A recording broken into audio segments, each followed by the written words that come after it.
Luxury jumps on a Boeing jet, leaves behind the family, no regrets. He's got a birthday, I'm your old Shanghai. Eyes are on Mrs. Lai, the reason why. While in Brisbane, the tears roll strong. Chinese whispers called him to Hong Kong. Pack up your bags and off you go. Leave behind the begging for the Luxy show. Archie flies where the dragons soar to romance Mrs. Lai until his balls are sore.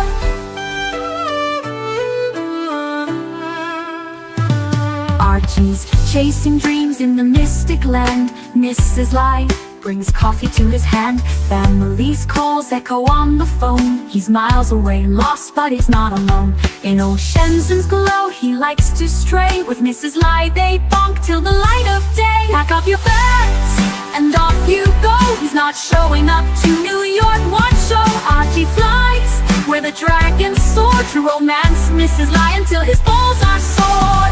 Though the tears roll down in Brisbane town, Archie's 3-inch dick flops all around. Celebrations in the neon night, forgetting home, he's chasing new Asian delight.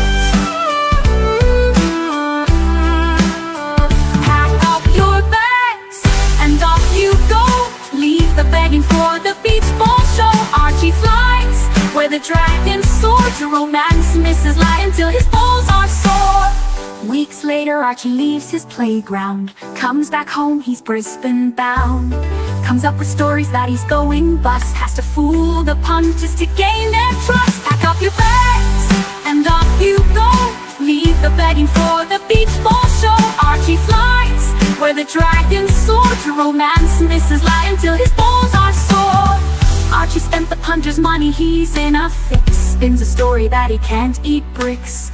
All the lonely simps believe his scam. Grab all that cash, shove it in his hand. Pack up your bags and off you go. He didn't bother with the New York watch show. Archie flies where the dragons soar to romance Mrs. Lai until his balls are sore. Comes on streams, he cries poor again. His mate Tan gives him $5 grand, maybe 10. Archie thinks he's a big swing dick, cause the punters fall for his gypsy shtick. Pack up your bags and off you go. Didn't bother with the New York watch show. Archie flies where the dragons soar to romance Mrs. Lai until his balls are sore.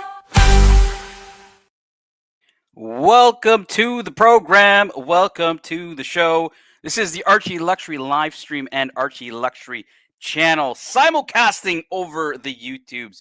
Starting a bit of an early show today. I thought, you know what, let's do some watch talk, because I don't think when old AC3 shows up, we're going to talk anything about watches. So I thought, you know what, there's a bit of news today, a bit of watch news. So I thought, you know what, maybe we can riff with the chat, talk a couple watch topics before old big boy shows up. We do have 25 people in the room. Appreciate everyone joining us. First in the chat was Unacquired Taste, who says, greetings from Helsinki, Finland. Have a great show. Thank you so much. We had JCD 3072. Can't wait to hear what Mike the Snake thinks about the new plan. Yeah, you know what? Mike the Snake is welcome to join the panel. If Mike the Snake is listening, feel free to hop on, and I'll probably go through that watch right at the start. But Mike the Snake can definitely give us his opinion. I think everybody's kind of talking about this today, so I thought, you know what? It would be a shame. You know, this is a watch channel. Like, we can cover a little bit of watch talk here, at least for, you know, a couple of hours for you guys before we get into all the you know, staring blankly into the screen. I see, I understand. You know, so we'll have a bit of fun here, a little bit of fun watch talk for the crowd. We got Pickled Pickle in the chat, who is going to be meeting OC tomorrow in Dubai. Apparently, Apes is meeting up with OC. Big news here in the Archieverse. But I don't think I'm going to start with drama here. But nice to see Pickled Pickle. We got Loose Tooth OC in the chat, where the dragon soars. Yeah, you know what? It's funny. Bateman doesn't want to play that intro because he thinks Archie's going to get mad. But I'm just like, fuck that, man. I'm going to play that intro all day long. It's a long intro. It gives me a chance to have, you know, sip of water. I actually had a coffee before this, and I was like, you know what? I kind of feel like live streaming. And then I'm like, you know, maybe a half an hour into it, the caffeine hit, it's gonna crash, and you know, I might not have the steam, but I think I'll be able to get through. We got 30 Danny, I do want to talk about your topic actually. After I get through the Planned Ocean stuff, Danny sent me this kind of like an image, and he's like, what do you think about this? And it's actually pretty interesting, Danny. the way they've kind of bucketed those brands. So I will bring that up, and we can definitely talk about it. We got Skies and Boy in the chat. Why hasn't Marcelo made a new AI? I don't know, man. Marcelo's they were supposed to do a stream, but then I went into their StreamYard to pin the link, and there was no stream in the StreamYard. So I think maybe JB had set up that stream and then tried to delete it, and maybe didn't delete it off YouTube. I don't really know what's going on, so I sent him a message to say, "Hey man, if y'all aren't streaming, I don't mind doing some watch talk. I'm kind of feeling it today. I'm feeling it, boys." So I thought, why don't we do that? We got Bateman in the chat. Tan, big fan of the new Planet Ocean. Yeah, there's been a lot of talk, all day about this. Hopefully Bear Clooney's listening. He sent me a message on Instagram asking me what I thought. He's got a little. If you guys obviously have Bear Clooney on Instagram, or if you don't, definitely follow him. He does have a little bit of a poll going, I think, on his recent photo of the Planet Ocean, whether you'd like it, whether you'd buy it, all kinds of different. I think it's all kinds of different opinions right now around this new Planet Ocean. So we're going to talk about. I'm going to give you guys my thoughts. Obviously, it's just an opinion. Everybody's allowed to have a differing opinion. I'd love to hear, obviously, everyone's opinion, whether in the chat, on the panel, whatever you guys want to do. I mean, watch collecting is very subjective. There's no real right or wrong answer. We like to put everything in absolutes often enough, right? And I don't think there are absolutes when it comes to watch collecting, because it is personal taste, a lot of it, right? Like, if you break it down to its lowest common denominator, we're talking about fashion, we're talking about jewelry, and there's a lot to be said about personal taste. And yeah, I just think that really, what I like about Watch Talk is the debate. I don't necessarily like to be on a panel where everyone's kind of just circle jerking and agreeing with each other. That's why I really got along well with Higgy, because him and I never get along. We never have the same opinion on things, and obviously having a differing opinion is great. So definitely chime in the chat, hop on the panel. We'll get into it. We got all right. Who else we got in the chat? We got Easy Company, Easy on deck. One's in the chat for Easy. Easy, you've been withholding, man. We've had great panels on, and you would have enhanced those panels, Easy. So the maggot army is they're not happy. They're not pleased. There may be a mutiny on our hands there, Easy, if you don't start hopping on the panel every once in a while. Have you seen the new TGV? I haven't. I'll look it up, but I haven't seen anything of the sort. Interesting enough, Doc BBW actually sent his wrist check earlier today, and he was wearing a Breitling Type 20. Not my favorite watch. I don't dislike the watch. It's just not really, like, I don't know. It's funny. I actually prefer the Air Command over the Breitling. I don't know why, because I'm not really that hot about that watch either, but it is what it is. We got ones in the chat here for Easy Company. Yeah, man. Watch Talk is what we are about today. So, guys, I'll pull it up here. Since we said hello to everybody in the chat, we got the new 4th generation Planet Ocean from Omega on the screen here. New video from Omega. Couple of new features about this watch that I think are interesting. I mean, right off the rip, a new case size, or smaller case size. We're going down to 42 millimeters from its previous almost 44 millimeters. So probably a watch that's going to be a lot more wearable to more buyers. I think that kind of sweet spot of a sports watch between 39 and 42 is really that range where most collectors want to, they want to plan for, average size wrist. Obviously, if you got a tree trunk of a wrist, you wouldn't mind going to a 44. Some 44s, I think, can be worn by most people, like a Panerai. I think Panerais are a bit of, their lug to lug isn't as big as you'd think it would be. And so while the watches are big, I don't think that they're unmanageable for most people. But, if we're kind of sticking in the range of what is probably the sweet spot of sports watches, between 39 and 42. So I think right off the rip, size-wise, Omega got it right. Going for a 42, I think that's perfect for it. Another major feature, I think this is going to be, I mean, I'd be interested to think, and hear from people in the chat around what people think around the helium escape valve. We got a question from Loose Tooth. How thick is it? I think it's about 13 and a half. So it's not a thin watch by any means, but again, a watch, if you're wearing a diver, I think you want a bit of presence on the wrist. It's not overly chunky. It is getting there, but it's not necessarily a thin watch, you could say. So it is probably on the thicker side, I would say, but I think that heft is something people might find probably pleasing on the wrist, especially if they're wearing a somewhat larger watch, but that's about the thickness of it. But one of the interesting pieces of this is the removal of the helium escape valve. And if you kind of see on the Ultra Deep, I believe they also did it on the Ultra Deep as well. And I'll get into the article of how they did it, and they maintain the depth rating and all this other jazz without the helium escape valve. But I think that that's a, it's a, I think it's very, again, like I said, watch collecting is very subjective. I don't really mind a helium escape valve personally. Like if I'm reviewing a Seamaster Professional 300, my biggest qualms are not necessarily with the helium escape valve. My bigger qualms are with the bezel, the scallop bezel. Even though it's been improved over time, it's still fucking shit. Like it's not good. I'm sorry if you like Seamasters. That scallop bezel has always been terrible. It's gotten a little bit better, but nah, it just doesn't do it for me. And then the bracelet. I think the bracelet on the Seamaster Professional 300 has just never been that great of a bracelet. It's a very 90s aesthetic. They haven't really, I mean, they've updated like certain things with it, but it's just, it's really maintained that same profile, I would say, from its inception kind of in the 90s. So it's not my favorite bracelet either. So I would say before I get into dogging the helium escape valve when it comes to like Seamasters, I really go for, there's other things that bother me, but I do know that the helium escape valve is a big one for a lot of people. And as you can see here, there's no helium escape valve on this Planet Ocean. So I think that is a plus for a lot of folks. Next, kind of looking at the watch, we've kind of see the removal of the lyre lug style of lugs on this watch. A lot more angular, I would say, on this watch, which I don't know how I feel about the angularity of this watch. I think that, like, at first glance, I'm not that big of a fan of the, how angular it is. However, pictures, videos, renders, they can be very deceptive. And I've been guilty of this. There's been many watches that I've seen online that I absolutely hated. And then when I tried them on in person, I absolutely loved. Royal Oak was one of them. Reverso, another one. So I'm gonna kind of reserve judgment on it. I don't necessarily like the angularity of this watch. However, it's, some people may feel that. And look, I'm not a big fan of the lyre lugs either. So I would say it's an improvement from that perspective.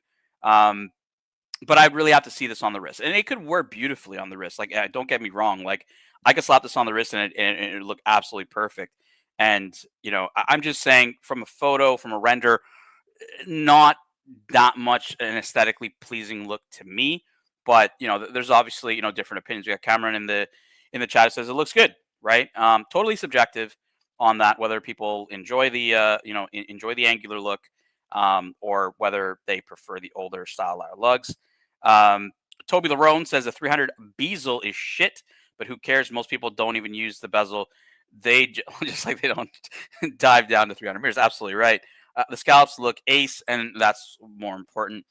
I guess it depends, right? Like if you're simply just leaving it be, sure, I can see the aesthetic of that being fine for most people, but I think there's a lot of folks that like to, they like to mess around with their watches, play with their watches a bit, use it as a fidget spinner. I've seen Mark Goldberg do that a lot, and there's just something different between even like a Tudor. Like think of a Tudor Black Bay, a very notchy bezel compared to the scallop bezel where your fingers slip on the bezel. And look, it's gotten better over time. If you buy one of those original Bond watches from the 90s, a hell of a lot worse. Cooler in the sense that I preferred the aluminum bezel back in the day versus the updated ceramic. But like I said, they've done improvements on it. It's very subjective, right? Like this is what watch collecting is about, and I really appreciate comments like this that are of differing opinions, because I think that this was what watch collecting is about. It's not about everybody owning the same watch, right? The last thing I want, and it's funny for those that really sip after the Panda Daytona, right? There's little fanboys that like love the Panda Daytona, and that's like the Grail piece. And it's just funny when I see them go to like a red bar, and there's like 4 other people wearing a Panda Daytona. Like it's not special. It's a cool watch, don't get me wrong, but it's just, I don't know. I like to, spices the variety of life, in my opinion. And I just think if everybody's wearing the same shit, it gets a little boring. Guys. I'm sorry. Got one you see it in the chat. Nice to see you. One you see. We got JD MTL, JD Montreal. Yo, dog, leave this piece in the garbage. Not a fan of it. We got Neville. Neville in the chat. Thank God they got rid of the word. Yeah, look, a lot of people don't like the helium escape valve, and I think there are going to be fans that are simply, they're simply happy that the helium escape valve is gone. And I'll read some of the technical parts. If I have the monochrome article up, for us to kind of get into, how they got the depth rating and everything else without the helium escape valve and other things. But yeah, Child of Zenith and it's not a bad observation. Child of Zenith and Grand Seiko. I can see that. I can definitely see that. I can definitely see that in the design, right? And again, the design, look, it's okay. I would say this is an okay to good looking watch. It's not I don't think it's a complete knock out of the park, and I don't think it's a complete fail. I think this is like an average to good release. I mean, I'm not that impressed with it. There's certain things I do like. I do think they got it right when it comes to the size, and really look at where this watch competes, right? Like when you got the 300 Seamaster 300 Professional at the 300 meter depth, this is a 600 meter, right? You kind of got the 300 meter, you got the Planet Ocean, and then you've got the Ultra Deep, and it's a bit different than Rolex, right? Rolex has the Submariner, and then you got the Sea Dweller, right? The Sea Dweller is it is a watch that definitely goes a little bit further than this watch does in the whole theory of being able to dive, really that deep. But and then you have the legacy, like Deep Sea Dweller and all this other jazz, right?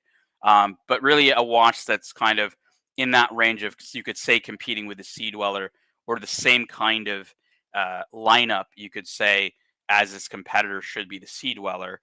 And even in Rolex's history, right? Like the Sea Dweller's never really been a popular watch. It's a cool watch. They produce a hell of a lot less of Sea Dwellers than they do of Submariners, but I think that's by design, right? The Submariner is just a more popular watch, and people just want a Submariner. Planet Ocean is similar like that. I find most people gravitate towards the Seamaster Professional 300, but you do find the odd individual that buys the Planet Ocean.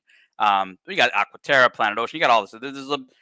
Omega does have a bit of depth to its lineup, but then they also have the Ultra Deep that is the real big boy when it comes to the super diver, you could say, in that lineup. Wish for perfection and you'll always be disappointed. True. I don't think there's a perfect watch out there. I think that there's criticisms that can be given across most watches. I don't think that this one is without its criticism. And again, very subjective. Like I said, if I was to give you just like an overall, what is my feeling about this watch, just looking at it and taking it all in, because other pieces that are new about this watch, there's no date on this. So I do think that's a good thing. I think it brings symmetry, 12, 3, 6, 9 Arabic numerals. Very symmetric, I would say, in that sense. And yeah, I think that's a pretty cool thing.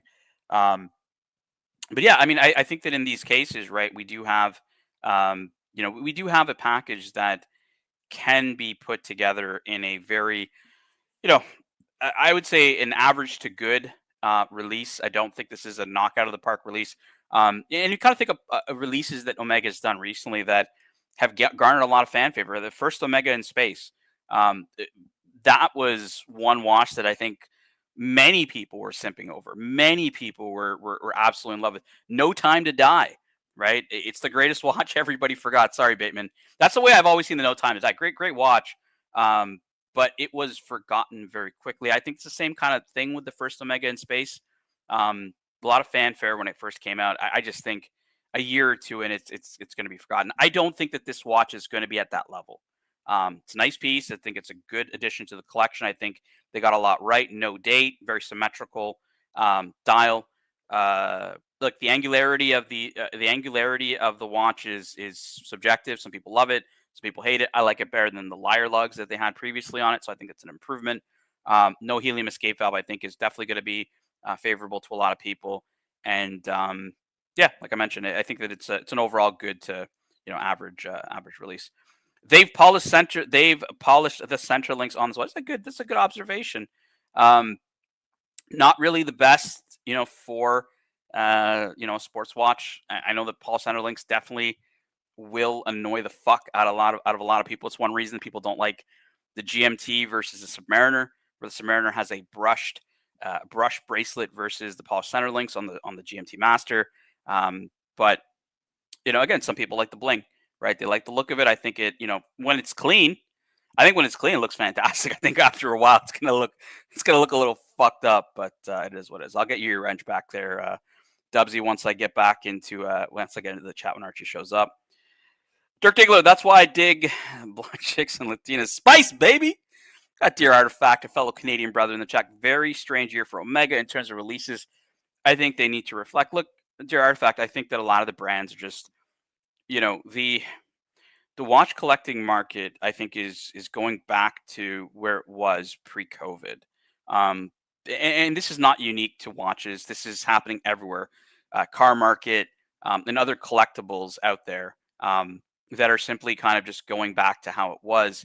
And look, I think some of the brands are trying very hard, and they're still probably living in that era of COVID where they have to have these, these mediocre releases, and they expect people to just eat them up.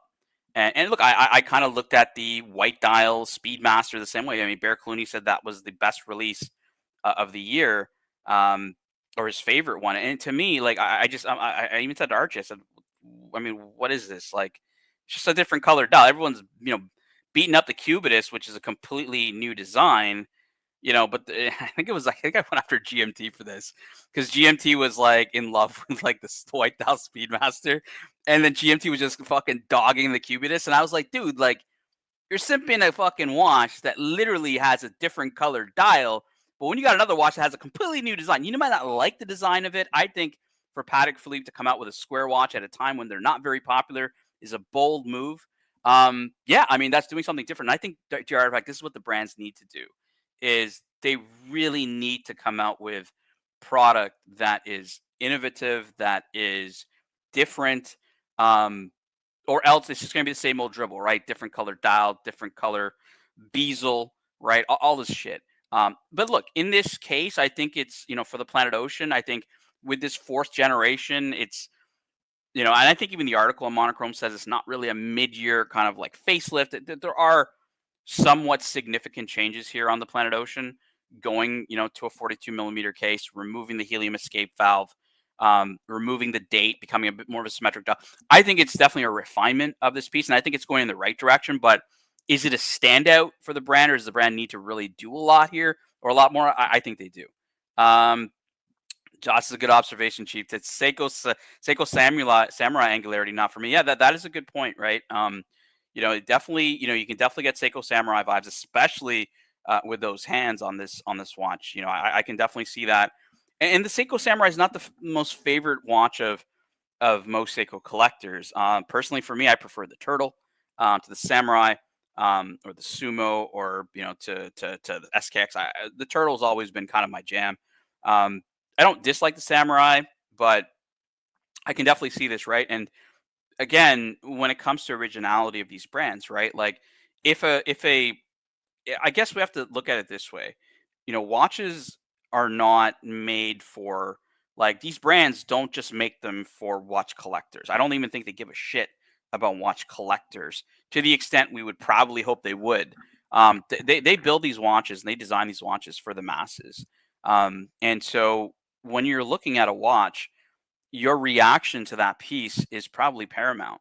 So if your first reaction is, oh, this looks like a Seiko Samurai, or, oh, I don't like it off the rip, I mean, that speaks volumes to the design, to probably, its popularity. I think that first impression is always going to kind of dictate how successful this will be, at least in the initial term, right? Over time, unpopular watches can become popular, all that shit.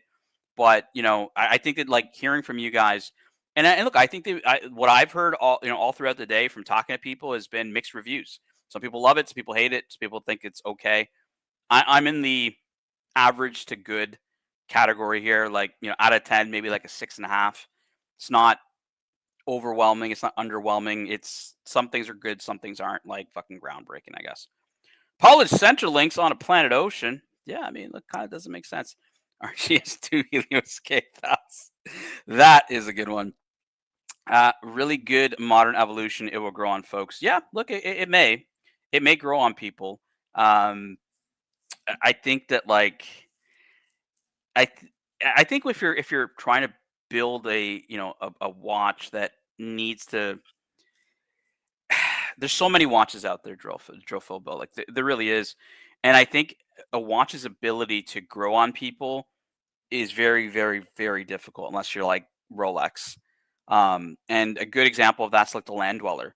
Some people love the Land Dweller. Bear Clooney is a big fan of the Land Dweller. I think the Land Dweller, is a stupid looking watch. I don't think the design's any good.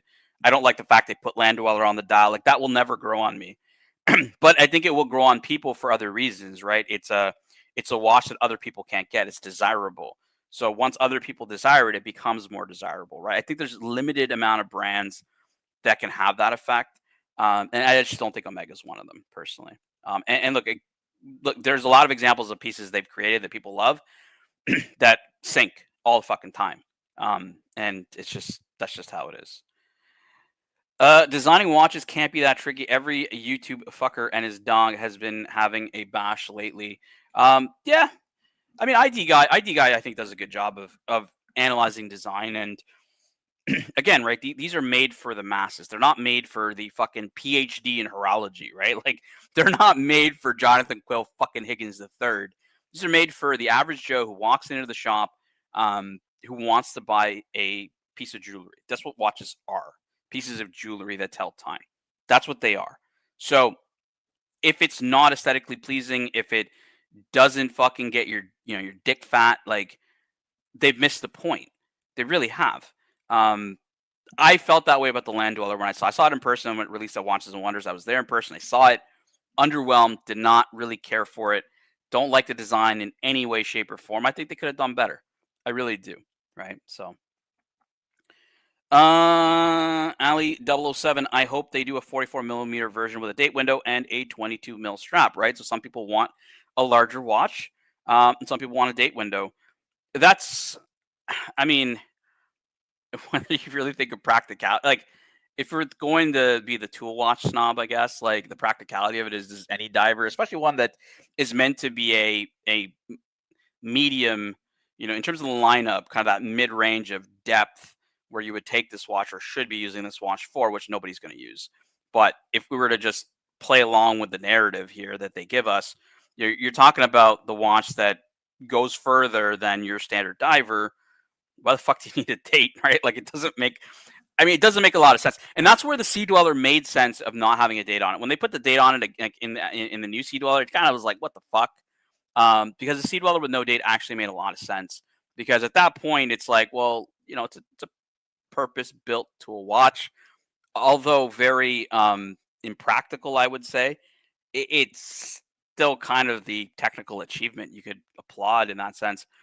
So why need a fucking date? So I think not having a date on this watch is probably the better thing. But some people just want a date, right? They want to watch that they're going to do desk diving and they want a fucking date. Like I get it.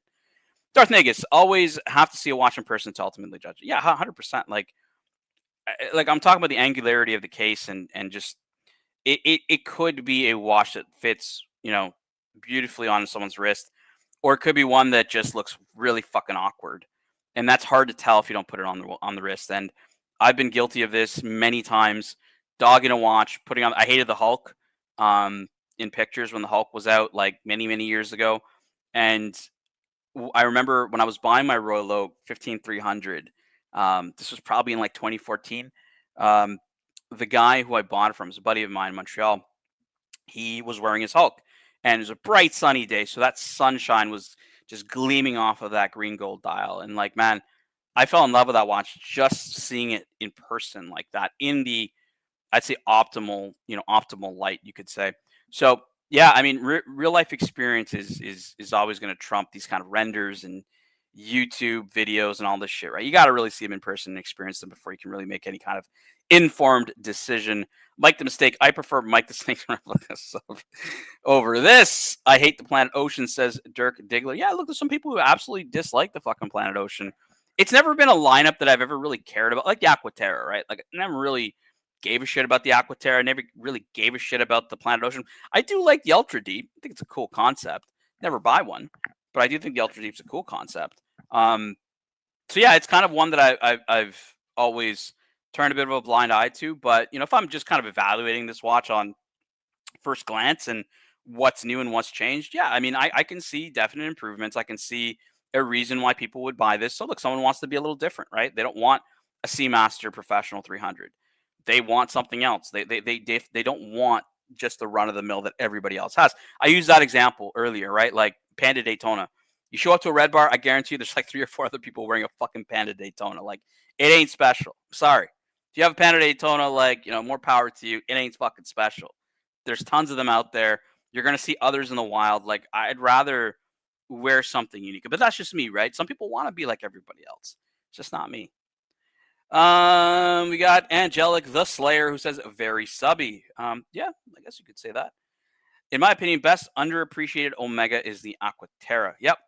The Aquaterra is one. It's not for everybody. I think Scotch Down Under, Ken ended up buying an Aquaterra as his latest purchase. He's out with Jock. I don't know if they're listening. It's probably pretty late. I think they're like 9 hours ahead of me. And we got Mr. GMT. What's happening, buddy? What's going on, my man? What's happening? Give me the drum. What's happening? What do you think of this new Planet Ocean? Tell me. I think it's overcompensating for shit. It's too fucking chunky, man. What the fuck? Look at that bezel. It's big, but like that's kind of the point, right? Like if you're getting these like ultra deep divers or mid range divers, I mean, you would expect it to have a little bit of heft, wouldn't you? Yeah, I suppose. I just don't like the look of it. It's just my personal preference. That's all. Just like the Curated. Yeah, well, I mean that's exactly it, right? It's personal taste. The angularity is one that, like, I mean, Chief said it earlier. He says it kind of gives me like Seiko Samurai vibes, and I can see that, man. I could definitely see that. Yeah, I can see that too. I can definitely see that. But if you look at a previous one like the Lyre lugs, not everybody likes Lyre lugs, right? I was never really a big fan of them. They've kind of removed that, made it a lot more angular. I think you got to wait. You got look. You own a Monaco, right? And I love. Yes. When I see you wearing that Monaco, dude, it looks so good on your wrist. Whenever I put on a Monaco, it looks fucking terrible, man. It's a watch I really want to love, but I just can't, man, because it doesn't look good on my wrist. Well, that's one watch that I get the most compliments for. Maybe because it's a square watch, it stands out a bit more. All those factors, and I get into a lot of conversations about it, which is it's nice, it's beautiful. I'll never get rid of it. That's the only watch that I actually bought from an AD. I really want to love that watch. Like I really do. It's got a lot of history. It's cool. Like it's one of those square watches, that it's different, right? It's not a rectangle like the Reverso is. It's a square. And square, yeah. It's just there's not many square watches out there. I mean, I own a Cartier Santos. I guess you could say it kind of gets that vibe. And the Santos looks fine on me. I don't know what it is about the fucking Monaco, dude. It just doesn't work out for me. Maybe it's a bit too big. Like as in because it's a lot of bezel. A lot of dial more than bezel, right? Where the Cartier is more bezel than dial. It's got a lot more bezel than just dial. So that gives you that balance. That bezel just scratches the fuck up so quick, dude. Like I was at this like event at Lamborghini Montreal. It was like a cocktail party. So I was like, I'll wear the Cartier. It'll be nice. And I don't know what it was. I think I brushed against something and it wasn't even that bad. And I was like thinking in my mind, I guarantee I fucking scratched the bezel. And lo and behold, a fucking scratch and a big one too. And I was like, fuck. And it's polished all over. That hurts. Well, you get the first one, right? When you get the first one, GMT, it's always stings. After that, you don't give a shit. But you don't give a shit. But it's like anything. I think in this watch, there's like I said, there's certain points that are good about it. Like, look, if you don't know, I'm a big Seamaster fan, right? So, but I collect the movie iterations of the Seamaster. So, I've got the GoldenEye, I've got Quantum of Solace. So, I'm more of a movie collector when it comes to Seamaster, but I do like the Seamaster in general, right? Mm-hmm. I don't like the newer ones. I like the older ones a little bit more because they seem to go too thick in the newer ones with the ceramic bezel. That's the only thing that I don't like about them. Definitely. But it's each to their own. People like the ceramic. People like the aluminum bezel. So each to their own. But in saying that, this watch is not for me, definitely. Got a super chat here from Frank V, $2. Thanks so much, Frank V, who says, I want the GMT 4th gen to come out, but in 43 or 44. So this is an interesting part about this watch is they've reduced the size from like a 43 and a bit down to a 42, which I think is a good thing because that sweet spot, in my opinion, is 39 to 42 in sport watches. Like, do you think this watch should have been bigger? It is thick. Don't get me wrong. It's not thin. But how thick is it? How thick is it? I think it's like I'll pull up the monochrome article here. Let me go all the way to the bottom like Archie does. I want to look at the price. We are talking about it's almost 14, dude. 13.79 millimeters. It is. Oh, that's not. It is. It's not too bad for. Well, look at the Tudors for fuck's sakes. The the 41s. Yeah. How big? They're about the same, aren't they? Yeah, Tudors are. And look, people complain about the Tudors, right? Well, they do, but a lot of people love them too for what they are. For example, Timely Behavior's got one, right? And he swears he'll never change it. He loves the size, loves the thickness, everything about it. So again, it's each to their own. I don't know. It looks like it's a nice looking watch. Don't get me wrong. There's just something about it. I don't know what it is. It just looks off. I think it might be the color of the bezel. It cheapens it a bit. I think that there's maybe other colors. Let me see if I can find other colors here. On this, let me go back to that other page because this fucking page is fucking up for me. I think there's other colors. What about this one, GMT? What do you think? Yeah, that's a lot better. I think that's a lot better. But again, I know what it is. You know what it is? What's up? And it's the case design, the way that the angular the case on the lugs and stuff. Do you see that? That's what I think it is. It cheapens. I think that might give it more of a cheaper, design language, and that's what a lot of people probably don't like. What I do like is just the no date. And I know there's been a comment earlier that says people prefer the date on it. I think this looks cleaner without the date. No, I like it without the date. You don't need a man for this watch. You don't need a date for this watch. I don't really see. Yeah, I don't really see the point of the date on this kind of watch. I'll be back in a minute. Yeah. Take your time. Take your time.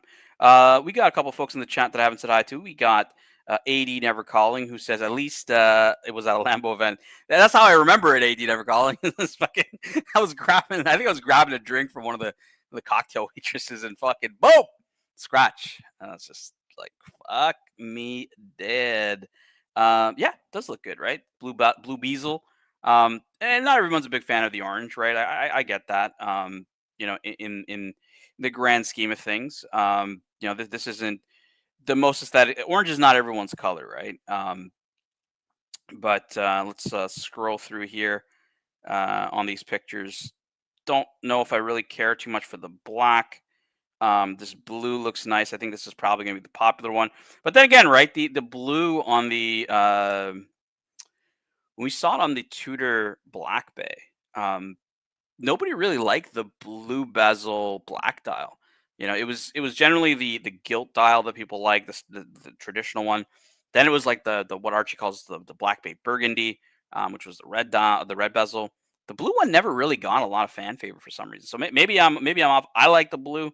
May not be for everybody, but look, I don't think that this is a bad release. I don't think it's a I just don't think it's a extraordinary release. But hey, it's something to talk about, guys. It's something new. And hey, we talk watches on this channel. Apparently, we talk watches sometimes on this channel. Darth Nega says a white dial really worked on the old version. Yeah, I mean, I think eventually they're probably going to start fucking around and different color dial, different color bezels. Again, on this rubber, doesn't look bad. Looks all right. It definitely angular, definitely a different design. And again, different can be good, different can be fresh. It definitely separates it from the Seamaster Professional lineup, in my opinion.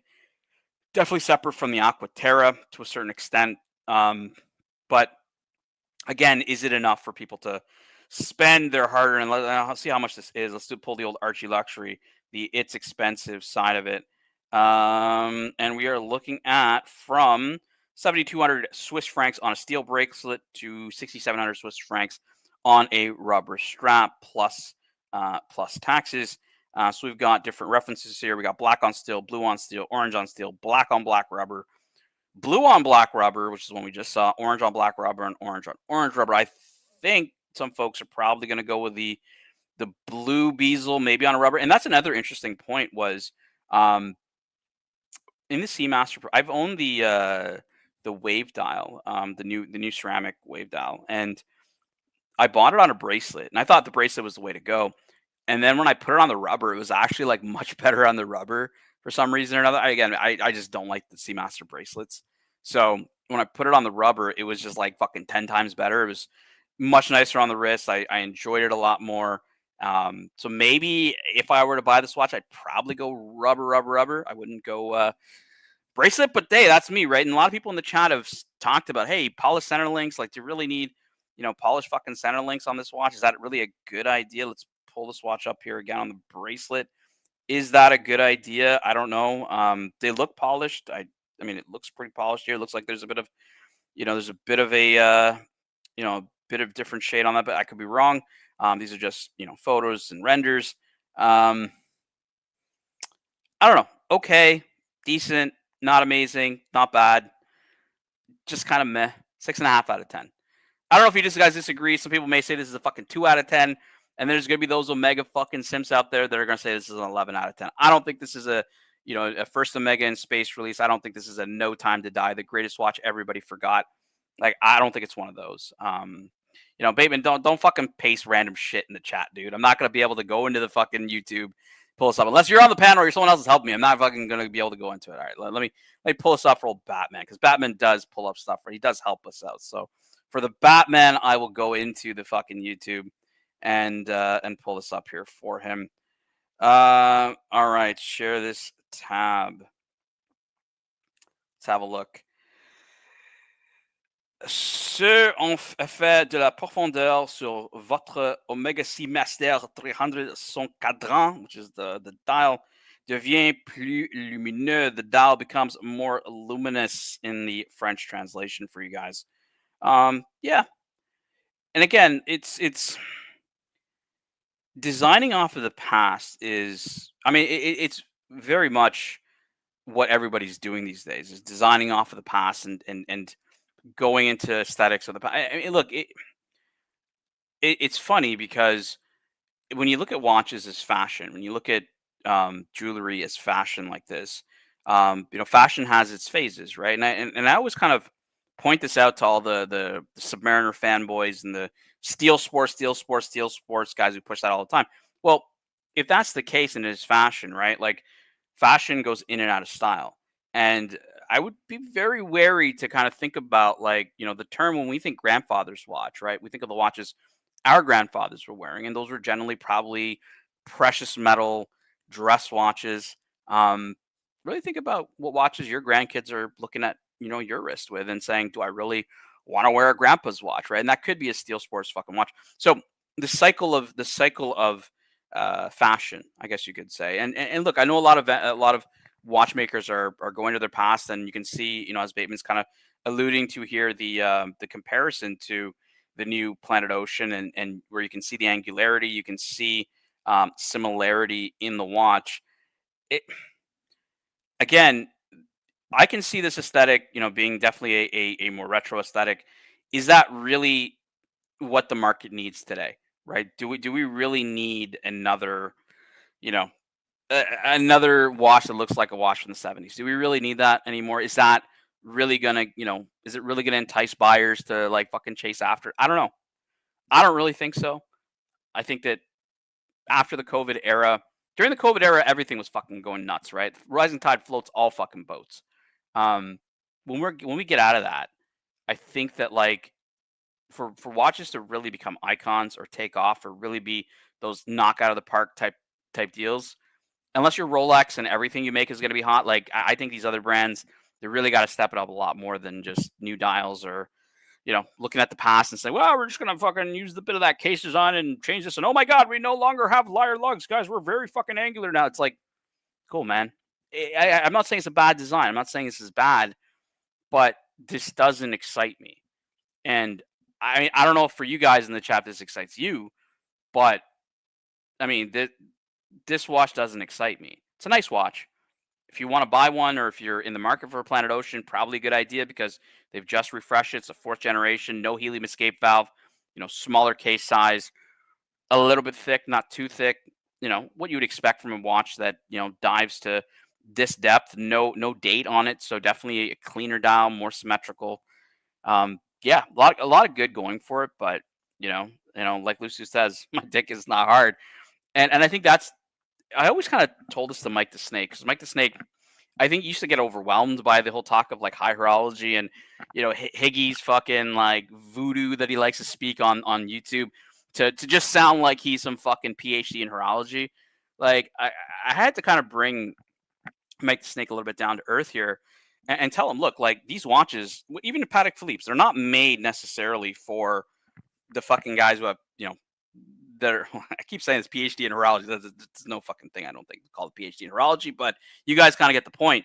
It's not meant for the snob, right? Like they make 70,000 watches a year at Patek Philippe. Like they're not just for collectors, right? They do appreciate collectors, and certain watches they want to only have in collectors' hands because they don't want them being flipped and whatnot. But I mean, they are making watches for the masses just like everybody else, and so there's a certain level that a basic understanding of, is this beautiful or not, is something that I think everybody can see. It will be different for everybody, but I think as a designer, if you want to really make an icon, you probably want to have more than the average say it's a fucking knockout of the park. And I think this one's just, I think there's just too much variation. I think there's too much variance between people's how people are describing this watch. Some people love it, some people hate it. It's not getting unanimous fan favor, and that's the way I see it. It's a cool release. I mean, it's something for us to talk about. Don't get me wrong, but like Loose Tooth said, my dick is not hard, and that is just where I see this piece. That isn't Bateman's arm, so I don't care. All right. Angelica says, sometimes I like watches better depending on who owns them. Yeah, I mean that's the influence that's out there, and I think Archie is definitely. Whatever he talks about his Breguet, half of what he does is just name drop. Well, Breguet was. Do you know who Abraham Louis Breguet was? He invented the tourbillon. Do you know what a tourbillon is? Right, like just name dropping. Right? Napoleon wore a fucking, or Winston Churchill. Like, it's like, dude, like, who gives a fuck? Number one, that was not the Breguet brand that you're wearing today. That was the Breguet of the past. That is not the Phoenix brand that you are wearing on your wrist. I mean, the name may say Breguet, but that is not the same fucking watch. So yeah, name drop and influence. I'd say just make up your own fucking opinion. HR, you are not bended. This is garbage tan. Previous model is way better. Fuckface. There you go. That's 30. Danny, do you like the Le Mans because Marcelo owns it? I actually do like it because that guy owns it. I think it's probably one of the only guys in the world that owns that watch that isn't like some ultra fucking, ultra client for an AD. Did Marcelo buy, some heavy hitters from the AD? Yeah. Probably at a time when, like, again, those watches weren't necessarily hype baby, especially like the Platona. I mean, the Platona used to sit in the case all the fucking time. I remember days when you could walk into any AD and buy a fucking Platona. They couldn't give those things away. And I would always go on and try them on because I really enjoyed like how they felt on the wrist. Very hefty on the wrist. But Marcelo, I think, bought his watches around that time when it was before a lot of that hype really built up. And again, he doesn't really have an ultra collection, right? He probably hasn't spent $1 million plus at his authorized dealer. I don't think so, at least, to get that kind of a piece. So that's why I do like it, is because he's that one guy out there that actually owns this watch. Is pretty much a regular guy that has, a nice collection, but it's nothing fucking special. That doesn't even have a business anymore. Now he's retired. How's that? Well, yeah, but it's like, think about GMT. Like, I mean, Marcelo's collection is nice, but if you do the math of how much this collection is worth without the Le Mans, it's like there's a lot of people with similar, dollar. JJ has a collection that's probably worth as much as Marcelo. Oh yeah, and a lot of people, right? Yeah. He's like your normal. But it's yeah, in a way he is and he isn't, because your normal collector wouldn't go, like you're saying, wouldn't go out and buy a platinum, watch, for example. It wouldn't happen. Very rare. He's an exception in that way. Yeah, we have people like that, right? Like, I mean, Uzi's like that, right? Uzi specifically wants precious metal. There are, like, Professor was like that. I don't know if you remember our good friend Professor. Yeah, of course. Yeah. He used to always call, and that's why him and Saad got along, because Saad hated steel watches. He said steel watches are for Yes. poor people, right? He's like, he only bought precious metal. So there are those people that only buy precious metal. And when you were buying them at a time when they weren't, crazy hype, like I understand why the AD rewarded Marcelo on it. I think it's just one of the best stories out there. I don't know if there's another story out there of a guy who's just an average, and by average I mean he's definitely not an average collector to like the general population, but like amongst our kind of group of people, I know Yeah, we, yeah. we can name It's pretty Goldberg, we can average. It's name pretty average. yeah Goldberg, Bear, JJ. Like there's so many people that have as much in their collection, if not more, than Marcelo does. Oh yeah, yeah. But like I said, you said you nailed it. It's a story, the way that he got, the way Yeah, that I he think it's got it, cool. sort of. What I do like Yeah. about stories, man, GMT, is like one thing I'll never forget is your date story, right? How it was, your father-in-law's, it kind of inspired Yeah. you from your father-in-law and stuff like that. Yes, And yes. Yeah. I, And I I wanted think to bring something back into the family that reminded them of their heyday, which it did, because you should have seen the reaction of my mother-in-law. It brought a tear to her, because she remembered the good times, and she's happy that I'm successful enough to bring it back into the family, and that meant a lot to her. So yeah, it's always a good yeah, story to me. Like it's one that I really enjoy. I think that like it means something. Like that's when watch collecting really becomes interesting. Is when like, just like me with the perpetual calendar, not the 5320 is not the best iteration you could say of a perpetual calendar. It is a modular perpetual calendar. The 5327, which is the one that most people identify with, is a integrated perpetual calendar. We got a guest here, GMT, for some comedic relief. We'll bring him on stage yes, right bring him on. meow. Hey Tam, can you take down that hairy arm? I don't want to get striked. No, I don't want to get you. We don't want you to get striked. And you called me a hairy prick, but I didn't call you a hairy prick. What? Everybody's moaning about my wedding was fake. Well, I only did it for the super chats, but that doesn't mean my wedding was fake. Now, does it? I didn't say your wedding was fake. No, you didn't, Cuxy Poo. But you did get a Seiko from Marcelo. Marcelo gave a gift, and he wasn't even invited to the wedding, unfortunately. Well, ultimately, I can invite whoever I want. When I met Marcello, his body odor was disgusting. He didn't say my body odor was disgusting, did he? Did he? Well, I think the first words Marcelo said to you was, "Wow, you're so fat." Yeah, that's the first thing he says to you. Listen, Tan. It's not my fault. I like eating chocolate and wearing Ralph Lauren polos, only with a big horse because I'm so morbidly obese. Cuxy Poo, Right? I've heard rumors that like you were lured to Dubai Watch Week due to like the fame of Dubai chocolate. Is there any truth to that? Are you in Dubai? What's happening here? Well, I am in Dubai, but I don't really like it because my wife doesn't let me go out when I'm in Dubai. You're just groveling in bed, just fucking, Dubai chocolates all over the face, right? Just fucking dripping down, dripping down, dripping And down. I say to Archie, come on, rub it in, big boy. I don't rub it into you. Oh. All right, that was Cuxy Poo, guys. Cuxy Poo. He's not happy with this hairy arm that we have on the screen. And Angelic is really enjoying the underpanties of the Archie avatar. Now, GMT, like I said, stories super important to me, right? Like I bought my perpetual calendar because, and again, it's not the most, probably the best iteration you could say from a technical design of it. Oh, we have another guest, guys. I think I think this is live on scene from Dubai. A new guest here. Let's bring him on. Hey Tan, thanks for letting me on. I tried to ban this guy this morning because he was talking about me, and I never talked about him. I never said anything about him, and he started giving shots at me, and I was like, "Wow, you can't having shots about me eating so much chocolate." I mean, I banned him, Tan, but you unbanned him. What's fucking going on here? Look, boys, there is no banning in the Archieverse. Maybe a timeout, maybe a day you're gone, but look, we believe in having viewers here, even though like, Jax doesn't want to comment in our chat. Him viewing our shows helps us out. We appreciate everybody. Hit that thumbs up, hit that thumbs down if you don't like this content. We appreciate our viewers, and we don't ban people around here, Luxy Poo. That's just not what we do around here. How's that Dubai chocolate treating you over out in Dubai? Is it melting? Is it You keep it This in the fridge. What's Dubai happening? chocolate is so overrated. It's got this green stuff in it called kanafi. I think it's called kanafi and some Kanafi.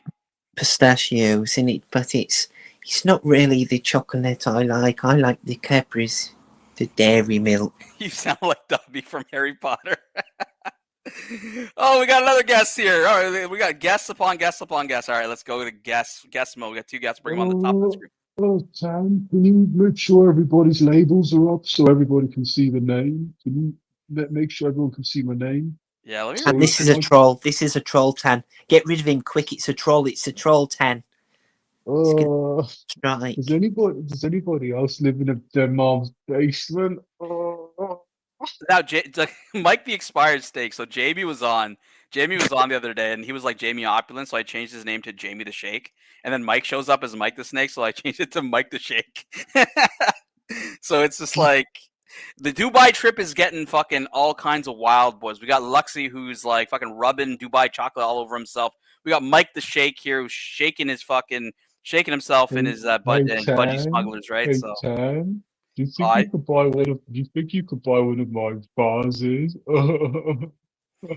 Joe's calling you a porn bomber. Mike the Shake would not fucking, he would not porn bomb our fucking show. I never burned your Pantera. Why did you burn my Pantera?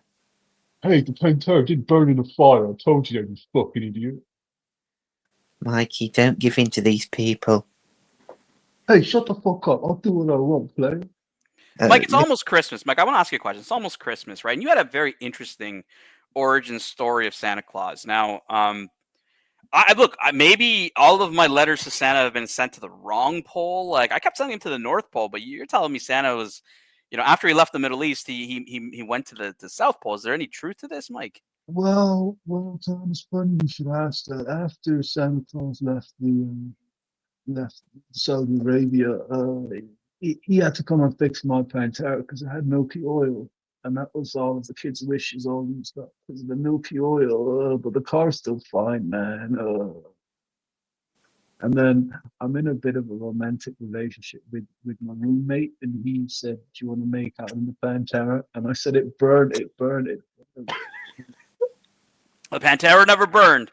And the Pantera is not. Oh to shit! be Wait, discussed. I mean, it didn't. I didn't burn. Hey, shut the fuck up, son. Shut the fuck up, man.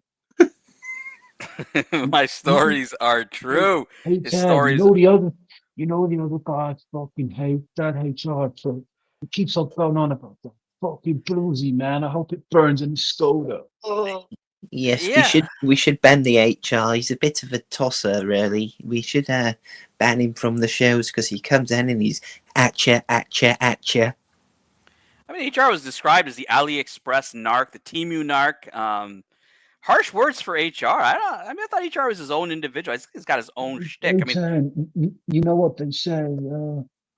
Homage is the highest form of appreciation. That's what they said in that glory hole porn shop I used to run. Oh. I asked Mike what were the top 3 best things about like working in the porn shop, and he couldn't really describe like good things about the porn shop. He was just like, I like the pool place next door. It's like, no, man, I want to know about what was good about working in the fucking shop. Let me tell you, Tan. Tell me. Behind where the counter was a little bit where I could jack off, and when any hot mamas would come in, I'd fucking jack off, and if there was a cubby hole underneath the till, that was number 1. Number 2, I got to test out all the fucking vibrators on my asshole. I quite like that. And I can also rub the spermicide all over my face. Oh, Pantera. The Pantera was hexed, boys. The Pantera was hexed. Lux. Dubai, you made it out there. You're rubbing chocolate all over Jock's titties. Like, well, when are we gonna see a gonzo of you fucking Dubai chocolate it up? Getting fucking down and dirty with OC. What's the drum here, Lux? What are we gonna see over the next couple of days? And that all depends on the super chats because me and Archie go 50-50 and then he takes 20%.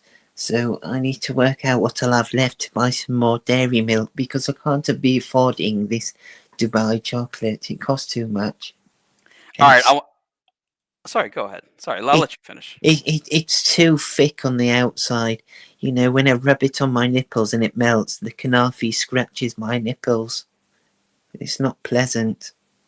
The Kanafi guys. All right, I'm gonna run a quick clip, and then I want to talk about this this little ranking that Surdy Danny sent me. He asked my opinion on it, so I'm gonna play that, and we're gonna talk about that right after this clip of Santa Claus's origin story. Okay. I said the story isn't as real as what they're explaining. It's not the real Oh story they no, give us. those three wise men were guided by an alien who guided them Here we go. to Santa Claus's birth, and then they brought Santa Claus gifts of gold, incense, and myrrh, and and and he was raised in the Middle East, but then moved to the South Pole around age 24, I believe, and set everything up, and put it in motion, and then he went through his whole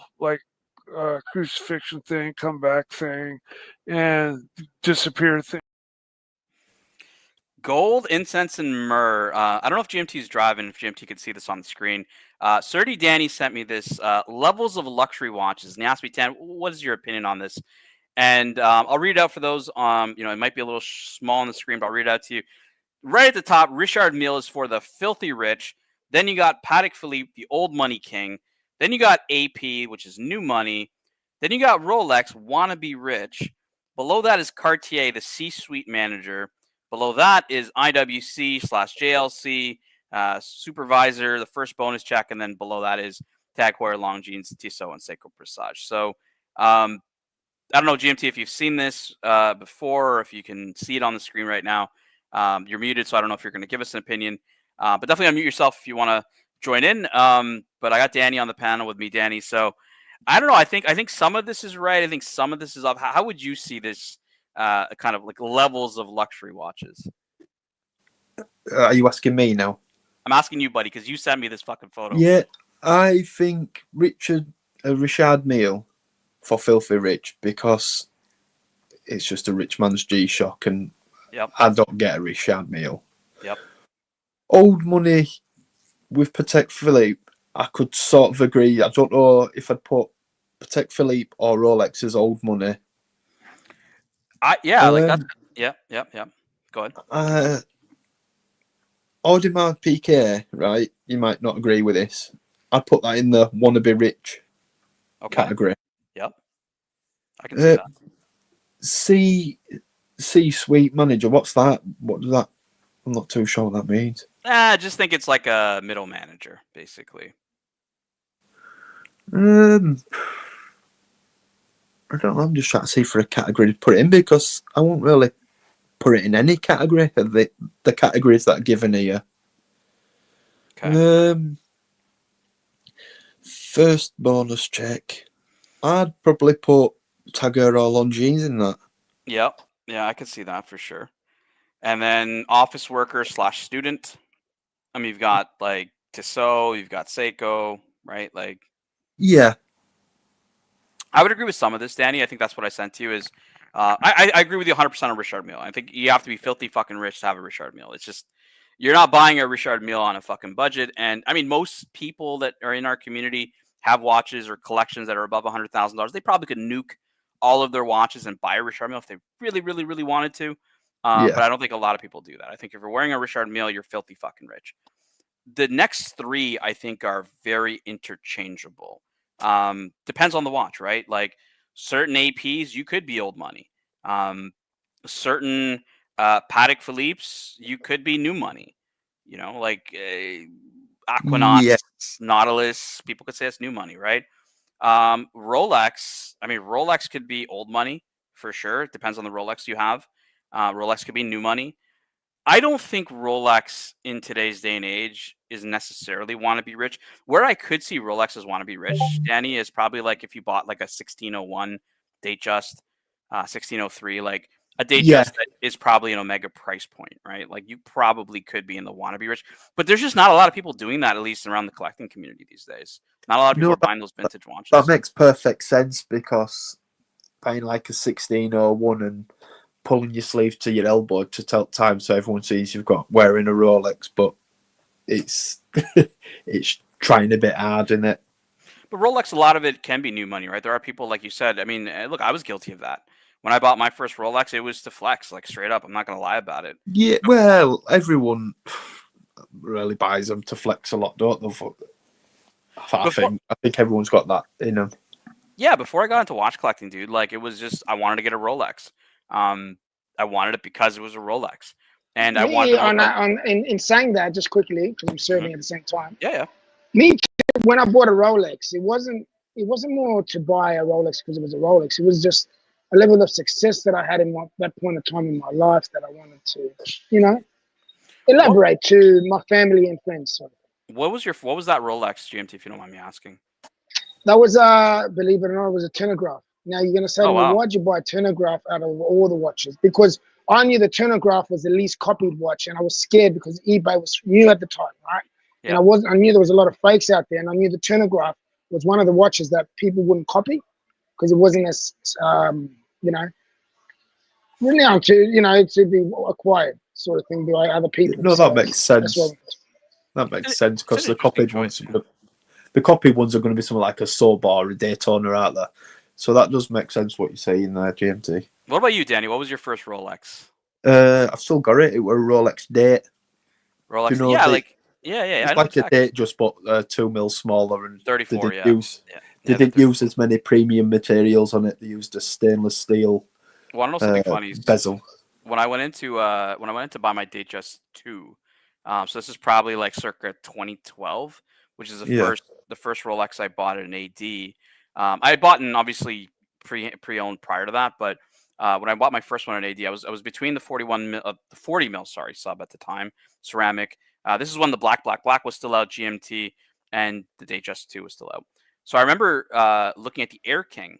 And at the time, the Air King wasn't the Air King you think of today. It was the 34 mil Air King. And my sales associate, this is 2012, so this is like 13 fucking years ago. I remember my sales associate saying, "Bro, you don't want that watch. It's too fucking small."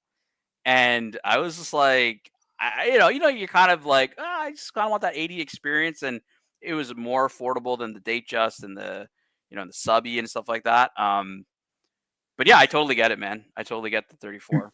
It wasn't heard of like the Air King, was it? It was just like, when you get a packet of variety crisps and you always eat the best flavors. Yep. And there's one flavor left, and you just eat it if you're forced to. That was the Air King then, wasn't it? Because the Air King were pretty much a Datejust, wasn't it then? I mean, it was, right? And I mean, the argument can be made that Rolex only makes a certain number of watches, and everything else is just a variation of that, right? Submariner to a GMT, Datejust to a Date-8. I mean, they're very similar watches. Yeah, true. But that's what keeps them. That's what keeps it good, because they're not blasting all these different models out. Like Omega, they'll bring shitloads of stuff out, won't they? And you can't keep up to it. Every Omega that they bring out is a limited edition. I think you're spot on. I think that's what is that is what defines Rolex. When you think of Rolex DNA, right? Oyster case, sometimes fluted bezel, right? Fluted bezel is definitely part of the DNA. Oyster case, oyster bracelet, definitely part of the DNA. Jubilee bracelet, part of the DNA. Very identifiable to Rolex. Yeah, because when you look at a sub, right, don't matter if it's ceramic, pre-ceramic, you always know it's a sub. There's only been, over all these years, there's only been slight innovations, aren't there? You can always tell a sub, like some watch, it'll start as something and it'll go into something else, and you won't even think it was the same watch. It's still got its own characteristics about it. Yeah, and I'm gonna bring up a watch here. Let's bring up the old. This is a nice looking watch. Like I remember this watch, and I'm sure you guys do because this is not super old. But you guys all remember the old Cellini Moon phase, right? Beautiful looking watch. Yeah. But it just doesn't have Rolex DNA, right? You got a Calatrava style case. You've got a moon phase. I mean, the only thing real Rolex on this is really just the crown and the dial and the name. Like, I mean, there is Rolex DNA from like ancient fucking Rolexes from way back when, but this is why Rolex always failed at the dress watch. I mean, look, not like they do have great dress watches that are very successful. Datejust, Date-8, amazing dress watches that are very successful. But when you think of dress watch on a leather strap, this is where I think they failed a lot, is because you lose all that DNA that Danny described, right? That looks like a Rolex. This does not look like a Rolex. You take that crown off and you put another fucking brand name on it, you would not be able to tell this is a fucking Rolex at all. Yeah, if you were driving on a motorbike, right, on this, and a bit of mud splurted up and it covered where it says Rolex and that crown, and someone's seen that watch, they won't be able to tell it's a Rolex. They think it were some sort of Lange, or not even Lange, something else. You wouldn't be able to tell. But if you had a sub on and the same situation happened, you'd know straight away it's still a sub, wouldn't you? Well, exactly, right? Like, or you would assume it's a sub, or a Panerai, right? Look at Panerai is one of the most identifiable watches from across the room. Yeah, Um, yeah. Yeah, big crown guard on the Luminors. Like, that's a Panerai. You don't have to, like, put Panerai on the fucking dial, right? It's a Yeah, Panerai. I was just going to say that. You don't even have to have Panerai Rotent dial to tell it's a Panerai. But this one, Rolex truly, like, they've struggled over time to sell these kind of dress watches because they lose a lot of that DNA. What I think Rolex should have done, if they wanted to really kind of go atcha against like brands like Patek Philippe, I think they should have kept some of their DNA. I'm going to show you Yeah. one on the screen here, the Patalone. Now look at this, right? This, if you saw this from far away, you could probably tell it's most likely a Rolex. Just from the bracelet. It's that's the triple day moon face, isn't it? But it's got the like day casing and the bracelet on it. And you see if I've got the old fashioned hands there from the forgot what they used them on. But yeah, you can even though the dial's different, you can still tell that's Rolex. Yeah, these are Dauphine style hands, right? So Dauphine, that's the word they were looking for. Yeah, these hands you would see is like typical on a Calatrava. So again, you can achieve the same goal here, right? Like two really different watches, right? Look at this one right here, which completely is like, yeah, they're trying to be Patek Philippe here. They're trying to be like, yeah, I'd say. But here, they're Rolex, through and through, right? But different. Different. You got one of the cool things about these vintage Rolexes. They're one of the few brands out there. Blancpain is another brand that does this, where they put the face on the moon face. I always liked that. I always thought that was super cool. That fucking, this is like Marcelo's face when he doesn't get super chats. It's like it's fucking. It's just it's funny to me to see this shit on the fucking watch, right? Sorry, Danny, go ahead. But it's just them little touches that make it like we all go wild for. A little bit of red writing on a dial will pay more for a watch, which Clive sums up well. He's got the white 60. Is it 16680? He's got. Is it 1680? 1680. He's got in it. Yeah. Yep. And he's got the white one, and he says, no, I haven't got a red one, but there's no difference. And therein is right what he's saying. There's no difference, but we all go mental just for a bit of that red writing. How much we'll pay just for that little bit of red writing? It's mad, isn't it? I owned a 1680 red sub Mark IV, and I'll see if I can find my old sub. I had the Mark III. I think I had mine more. I don't have it anymore. Mark III is when you go from Mark 1, 2, and 3, those are really nice. Mark IV, Mark 5, Mark 6. Mark IV I think is kind of that good sweet spot. I'll see if I can find my old 1680 in one of my old Instagram photos. And you can kind of see some of the watches I've owned as well. I'll pull these up once I get that 1680 up. Come on. All right, here we go. I found my old 1680 red here. So I'll pull it up for you here. All right, this was my 1680 red. So you can tell it's a Mark IV. I'll zoom it in a little bit. Just from the position of the equal sign, it's kind of between the A and the R. Whereas I believe the Mark V, the Submariner, the A aligns with the equal sign.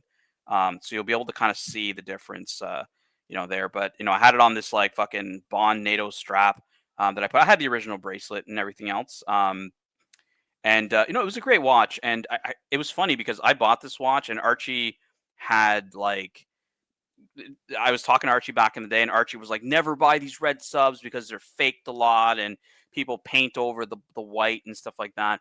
And I mean, the white dials were there was a white version of it later after all the reds came out, but the service dials were also white as well on these, right? So yeah. But this was a beautiful example, dude. I had like, if you look at the color, right, it's like an eggshell white. You know, the hands, the loom plots, like we're It's basically lovely. matching. Yeah, just really really nice. On I that like. piece. I liked it better when they didn't put the white gold indices around it. I think it looked better. You know, like these. Yeah, like it's a Oh, vintage. give me 2 minutes. My audio's gone. Let me rejoin. I'll show you guys a couple other pieces that I've owned. If you guys want to peruse my old, whatever my old collections used to be, I'll show you guys some old pieces that I used to have. So here I have on the screen a 1603 date just that I really enjoy this watch. Basic silver dial, and you can tell it's a 1603. I think Danny's back here. So Danny, I pulled up my say something. Can you hear me all right? Yeah, you're good. You're good. I had this exact same 1601. This is not a 1601. This is a 1603. Oh. Yeah, 1603. Sorry, yeah. Yeah, because you can see it's an engine turned bezel, not the fluted bezel. I really enjoyed this non-quick watch. set in it. Yeah, non-quick sets. It definitely is a bit of a bitch. It's a bastard. Yeah, it was a bit of a bitch to set the fucking date on this one because you had to literally turn it. But look, just a cool, cool watch to just wear. A good work watch. I remember wearing this watch all over Europe. I was on the train from like Amsterdam to like some other fucking random town in the Netherlands, just enjoying this watch. No worries in the world about is someone gonna like nick the watch off me or whatever. I really think these are underrated. Like, it's small. I get it. People don't like 36 mil watches, but I think for the price points right now, these are really good. They're really good pieces for people that really want to just enjoy a pretty honest Rolex. But if they never brought a 40 mil date just out, would people not like the 36 mil one? It's a good point. Like I said, around the time I had this one, I had the 41. I had the Datejust 2, right, which is a 41 mil. And everybody kind of hated on it, right? They're like, "Oh, the case is not proportional," and this and that. And they ended up making the Datejust 41 because of that, right? Same thing kind of with the Submariner, right? The Submariner 40 ceramic, like everyone hated the case. It's the super case. They were like, "Oh, it's fucking off," and then they slimmed down the lugs on the 41, right? So, look, it makes sense. On that, you can see my old Reverso here. This is my Reverso. What was it called? It's 976. Cool piece. I actually sold this to Jin a while ago. Back I ended up buying it back from him, but okay, car stuff. We'll get past car stuff. We'll get past car stuff. Hi there, Ted. Do you garage that car there back? This is old fucking car stuff here. I gotta go all the way down. I had watches. I had cars.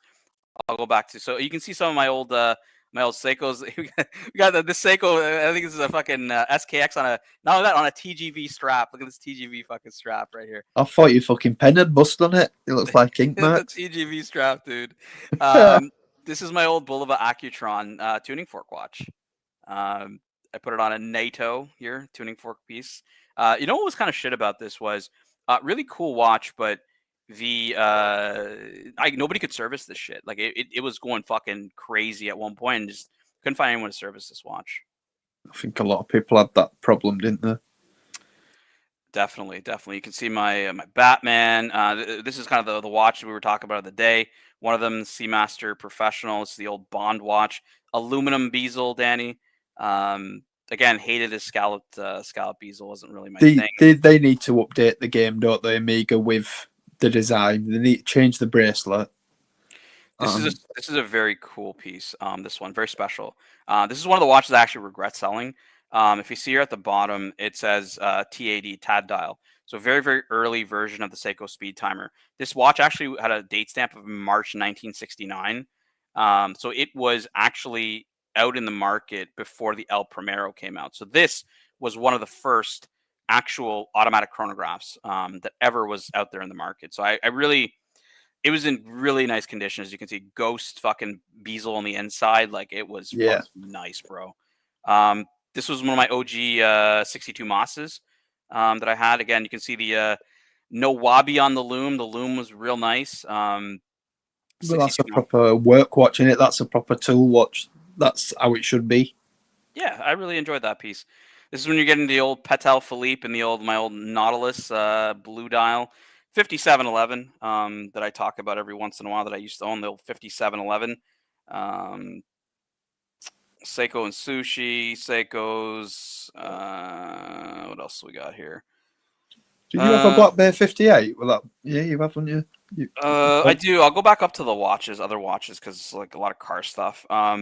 This is my Pam 111. Check out this gator strap, bro. Like the horn strap, the dual horns on this I got that from Aaron Bespoke. Really cool piece. Like as you guys can see, I had all kinds of different watches, right? You got an Explorer 2, 16570 black dial. Cool piece. I really enjoyed this Explorer 2. I remember when you couldn't give them away, them Explorer 2s. This is That's Spyderco. Yeah, it's a Spyderco Delica knife, my Rolex Hulk, and then my Explorer 2. And then like you see here. So this is Tudor Black Bay gilt dial, right? This is the chronometer version, not the ETA. I had the ETA version as well. I've had a few of them.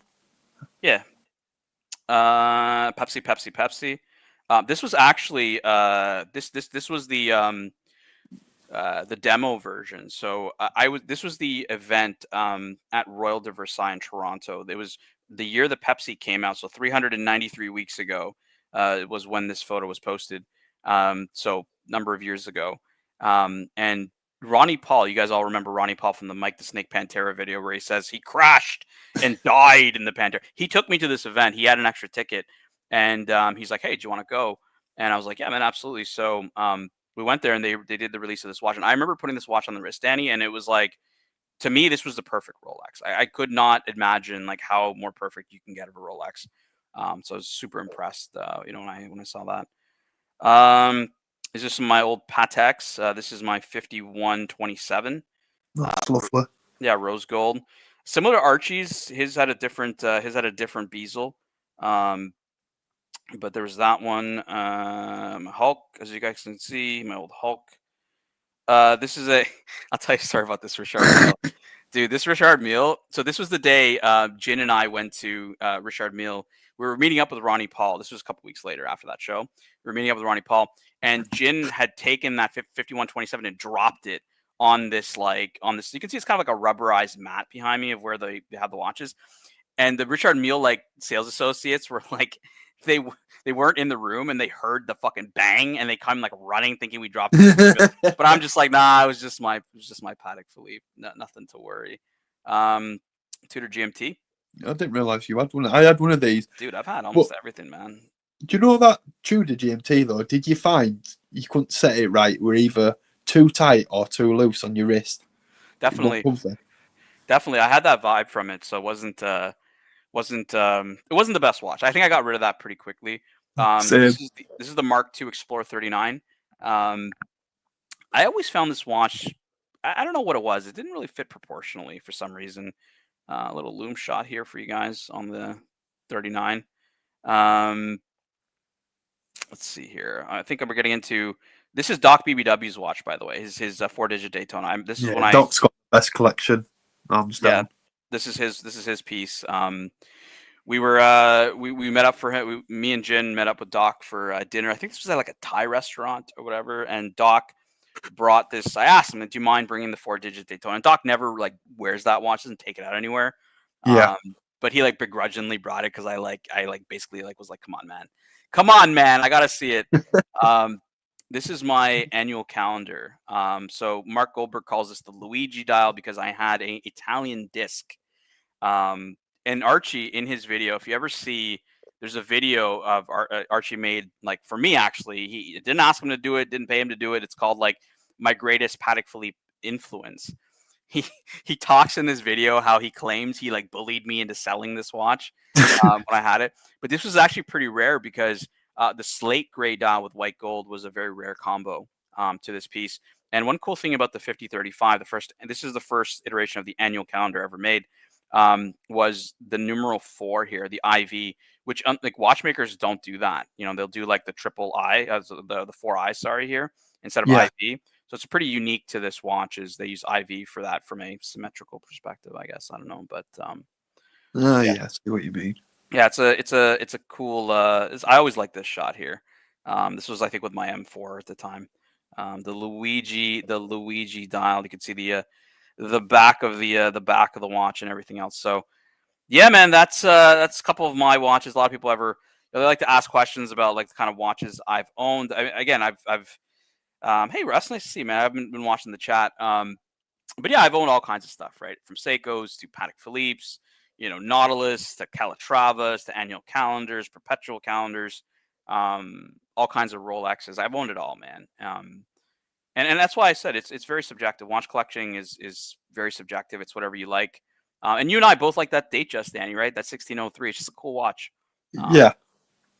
Not the most popular piece, I'd say, out there, and I don't think a lot of people would be that hyped about it. But for me, it's it's one of the best. It's out there. Where's AC3 servicing yet, Ladyboy? I assume. For that, you know what? I'm gonna play an AC3 Ladyboy clip just for this great comment. I did go into a Ladyboy bar once because I just wanted to see what it was like. Cost about 2,000 baht. There was nothing nasty or vicious. Quite well mannered. Chance to feel the breasts. Wanted to see what it was like. There you go. There's AC3 with Ladyboys. Like Archie's gonna probably be on in about half an hour. He's I did a little bit of a pre-show, a couple of hours. I thought, I felt like talking watches. This watch just came out.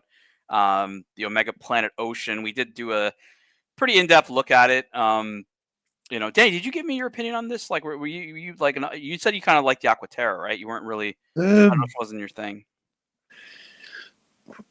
It's nice. I like it and I hate it at the same time.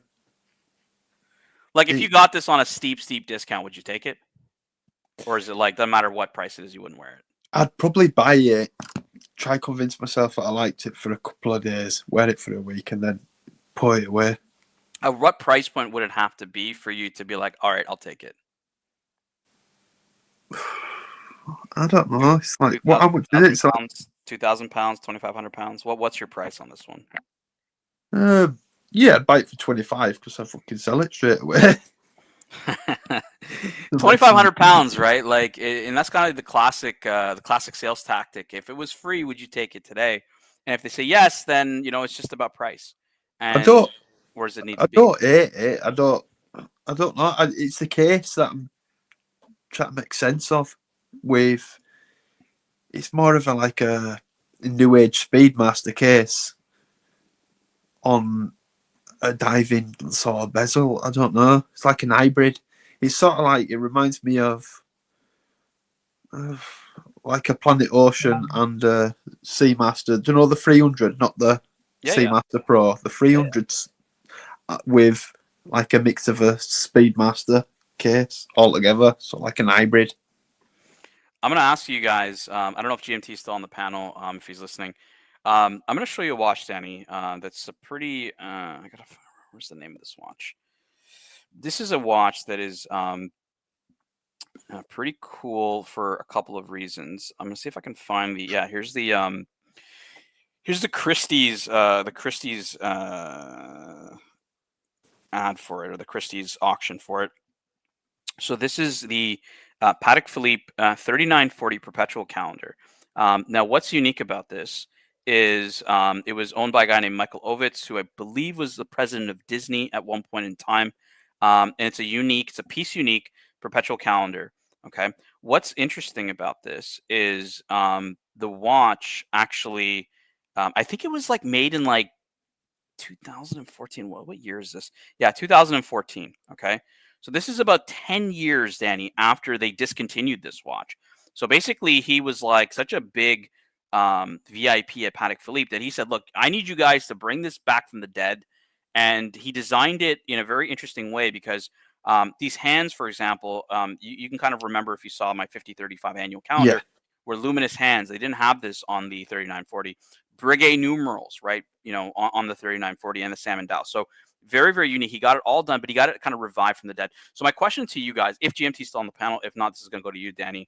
If you went to Rolex and Rolex said, we'll give you any watch you want, right? Whether that's a new watch like a Le Mans or you can create anything from the past, what would you ask for?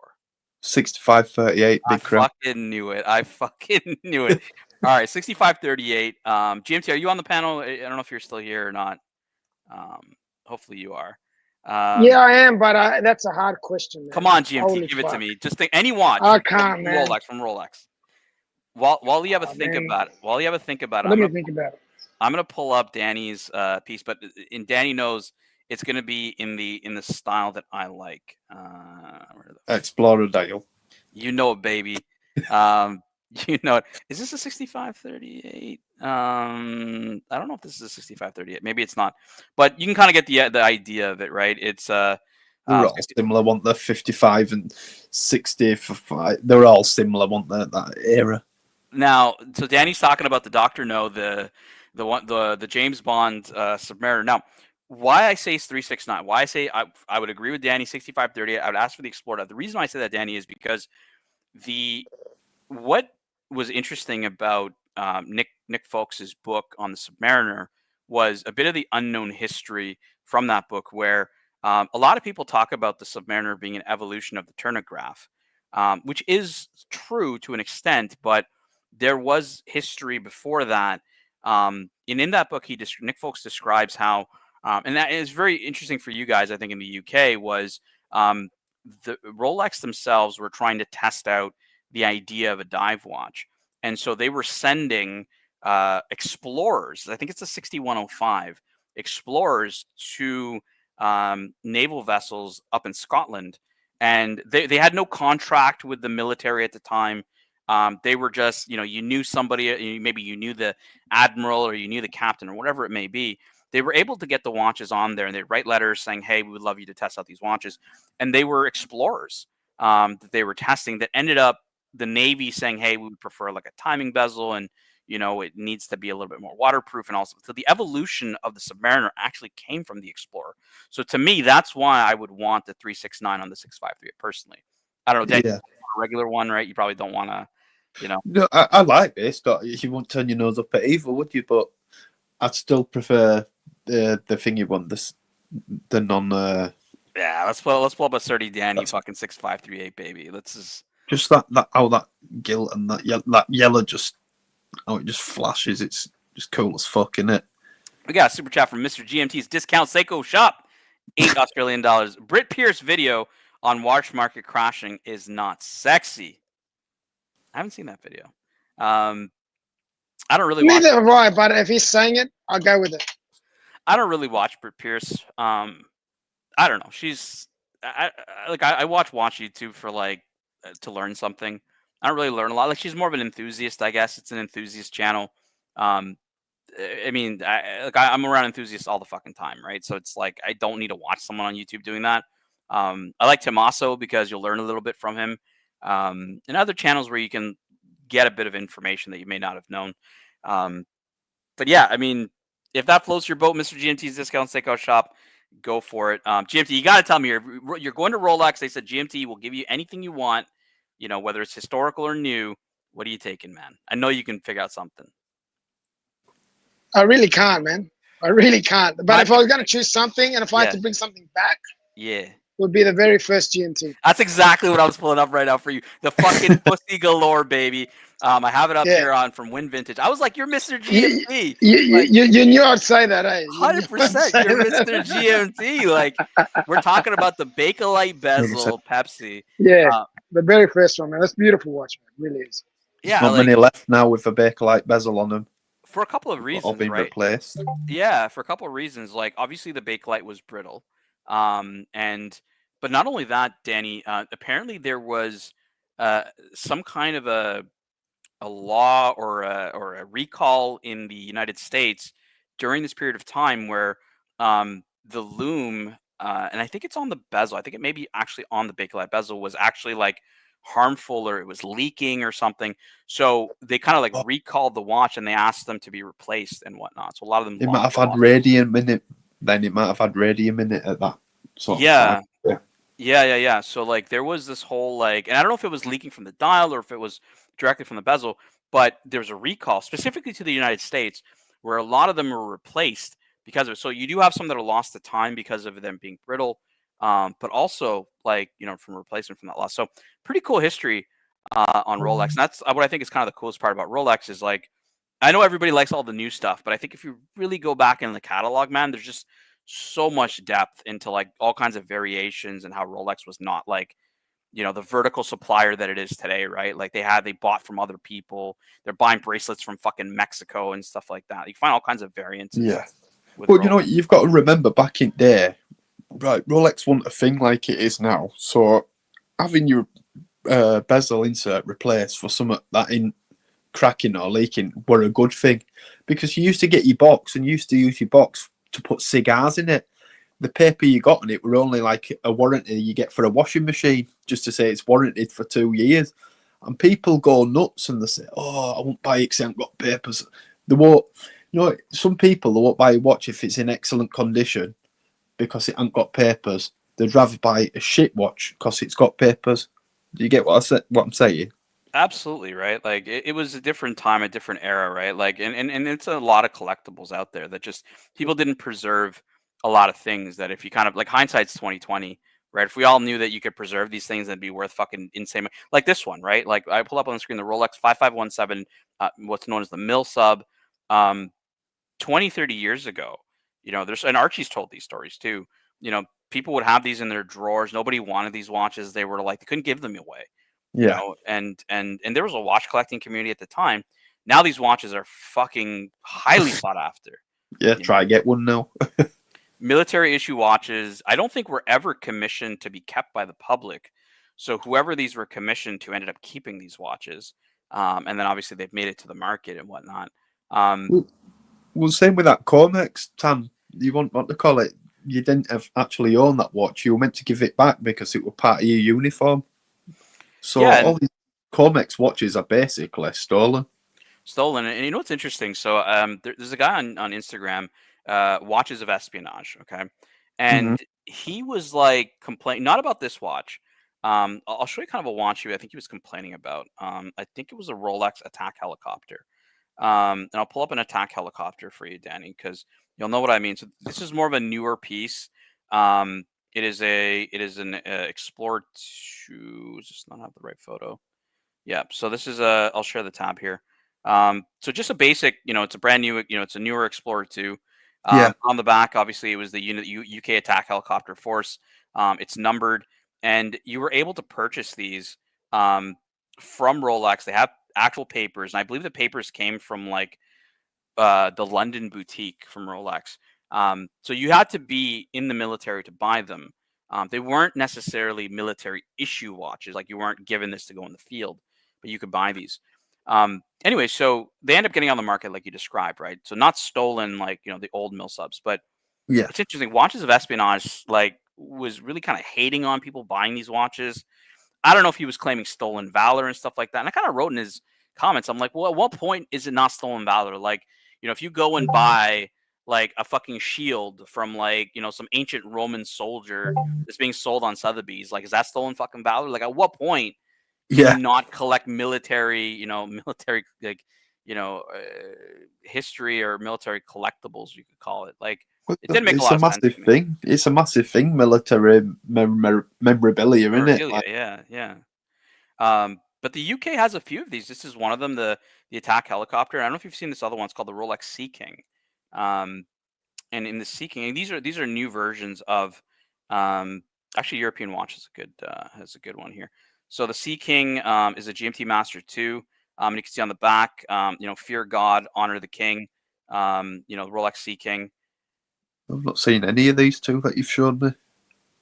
We got Doc BBW joining us here. Doc, how you doing? No. I'm good, Patel. What's going on there, Danny? What's going on? Happening, Mr. GMT. These were all saying Doc's collection's shite, but I was sticking up for you. I said, Hey, quickly to Tan, right? Yep. How influential are you over with the rancher? Can you convince him to do something? Depends what it is. Let me know what you want me to do. All right, so he's got my very first collection review that he ever done on his channel. He's the only one that done on his channel. He did it. And it would be interesting for us to go back and have a look at it and see what I had. It all depends. Of at one point, Doc, I don't know if you Okay, I remember. think he deleted it all. He deleted them didn't all, and I don't know if he Yeah. truly deleted them all. If he made them He all might have private. just made them all private. Yeah, we're gonna have to find that. I'm sure if we asked him for you, GMT, he would do it if he still has them. I don't know if he still does or not. It just to go back down, because I started collecting that first tenograph that I told you I purchased in 2009. Yep. Right. So I've been collecting before then. Like I started collecting 2000, I think end of 2007, 2008, start 2008. Yeah. But that video would have been done about 2010, maybe 11. Something like Okay. Yeah, it was around that time. Yeah. No, I'll definitely ask him if he's around. Like, I mean, me and Doc are in a group chat with him, so I can definitely bring it up. But yeah, that would Danny, be awesome. yeah, man, 100%. Danny, so these are modern Rolexes that you could buy as a, someone who's in the military in the UK. Yeah. And obviously UK focused, right? And again, Archie is funny because Archie was like, these are all aftermarket, like, they just got it like engraved and stuff. But that's actually not true. I think it might have been the Sea King or the Attack Helicopter. One of these two. I actually saw it BQ Watches, and it wasn't in their case. I had asked the girl there, I'm like, do you mind getting that from the vault? Because I really love to see. I've never seen one of these. She brought it out. So it had all this stuff and the paperwork. She's like, look, and I think I showed it on one of the live streams. She's like, if you just don't mind, just don't show the paperwork. Yeah. The card actually said Rolex London. Like, this is a legitimate watch that was sold through Rolex that had this engraving for the military. So pretty cool. Yeah. Rolex originated in UK very beginning, didn't it? And that's where from. It just moved to Geneva to get parts cheaper. Early on, yeah. What's going on, Doc BB Dubs? We were showing your old. I couldn't help but come on because you're popping up these vintage pieces. I'm like, oh man, he's talking my language now. All right, Doc. I'm gonna ask you this question that I asked Danny and GT. So me and Danny. So the question was, if you could ask, if Rolex said to you, says, "Hey, Doc BB Dubs, you can buy any watch from us, whether it's a historical watch that we'll remake for you, or it's a new watch." And I know you're gonna go Daytona, so like, what am I looking at here? What am I looking at? Other than Daytona? For sure, it's a Daytona. What am I looking at? Which Daytona? Well, I mean, because hindsight's always 2020. Yeah. I'd probably just get a standard 6239 steel bezel, exotic dial Paul Newman. Exotic dial Paul Newman. All right, let's. But if it weren't, that's just kind of cliche. That's what you're basically saying. So I'd have to think long and hard. But I kind of liked. I like that sub, with no crown guards. That's just a cool piece from the 50s. I knew Danny and I were going to go for that. Like, Danny and I are very much on the same level. That's so cool. Yeah. And if you find one with a bakelite that's intact, no cracks or anything, man, you got something. Well, Mr. GMT had to go for a GMT. Like, he can't be called Mr. GMT and not go for a fucking GMT. I would have been disappointed. Although the debate is, does he want pointed crown guards in a 1675? I think those pointed crown guards are cool. Yeah, I mean, 1675 it's like, whenever I think of the 1675, so that's the GMT that came after the 6542. No, I want the very first. Yeah, that was like, to me, Doc, is like the 5513 Submariner. Like, it has such a long span, and there's so many variations in the 1675 that it's hard to pinpoint which one I'd like. Right, same with the 5513. Because if Danny asked me, Tan, which 5513 would you buy? It could be the fucking military version. It could be the Bart Simpson. It could be the fucking, it could be Underline. It could be so many of them, dude. Like, we got a super chat from Mike the Punching Bag, $3 Australian. Would Doc tap Ream the Dream from New York? This one's for you, Doc. What does that mean? I think the answer is yes. Doc is all about them BB Dubs, right? So Doc would definitely tap Ream the Dream. What does that mean? What does it mean? I mean, I'm just a regular guy. Everybody knows, Tanzio, you gave me the name Doc BBW, and it stands for Big Beautiful Watch. I did many moons ago. What are these other people thinking? Many moons ago. I do have up on the screen the Paul Newman exotic dial that Doc talked about. So this is the one you tell him to remake for you. Would you do any changes? Would you say, nope, I want it to be the same size, same type of bracelet, or would you modernize it? I went to the Wynn Motel before they changed their Rolex situation, they had a museum there, and short story long or long story short, she let me into the museum because she saw what I was wearing. She let me in the museum. They had one of these, absolutely stunning. I'd leave it exactly the way it is. I wouldn't change it. Wouldn't change a damn thing. Wouldn't change a damn thing. All right, I'm gonna do some honorable mentions. Including the jingly jangly bracelet. I wouldn't change that either. Jingly Doc, you jang. fucking what bracelet for an Omega bracelet? This was going to be my backup. Talon, I'm going to say if I was gonna do some honorable mentions. They had one of these. These are awesome. I'm gonna do an honorable mention because I think if look, I don't know if Rolex can revive the Milgauss because I mean the term Milgauss is kind of outdated. I mean you can buy a Metas certified anything from like fucking Omega that has more like resistance than Milgauss. So it's kind of a it's not really useful, compared to what's out there. I think if they were to revive a Milgauss, I think that like if they did something like this and they made it retro and they came out with this, I think this would be a fucking knockout of the park for Rolex. Oh, it'd be a hot piece that you'd be queuing forever. You'd be waiting. I mean, let's keep it real. I would love to have one of these. I have a 1019 because I can't afford this. Yeah, 1019 is the next Milgauss. Very, very cool piece. Yeah, but I mean, 1019 you could get for 20 or 30. This one is crazy. I just think like the red triangle. You still got the kind of the lightning seconds hand, which is cool. It just it's funny. I think Mark called this a sub the other day. I was like, really, Mark? Like, aren't you a Rolex fucking guy? Like, I'm not even a Rolex guy. Like, I'm a Patek guy, and I still know it's not a fucking sub. Plus, you can read the top line. It's nicely and it's faded a little bit, but the red says Milgauss. It's the red Milgauss, boys. Mike the Snake. It's the red Milgauss, right? So this is my honorable mention. Danny, you were going to go with the same one. This was going to be my backup if this for any. I know it's imagining, but if this says, Danny, we can't make this one for you. What else would you like? This was going to be my backup. No lies. Doc, what would be your backup? You picked this with Paul Newman. We're going to go for a third one as well. I'm going to keep going down this rabbit hole. Doc, now you picked Paul Newman. You went Daytona, Doc. I went sub. Danny went sub. Then we shifted to Milgauss. I might go Steve McQueen. All right, so he's going to go 1655 Rolex Steve McQueen. So Doc's talking about the Explorer 2, the original Explorer 2. I'm going to pull it up for you guys on the screen. Ooh, that's loud, boys. That's loud. That's mine for the. All right, no worries, Dan. If you got to run, it's all good. It's all right. All right, let's pull up a Steve McQueen. All right, Steve McQueen. So, for those that don't know, the Steve McQueen, the original Explorer 2, was not a GMT, guys. It was a day-night indicator meant for those that loved cave exploring or spelunking.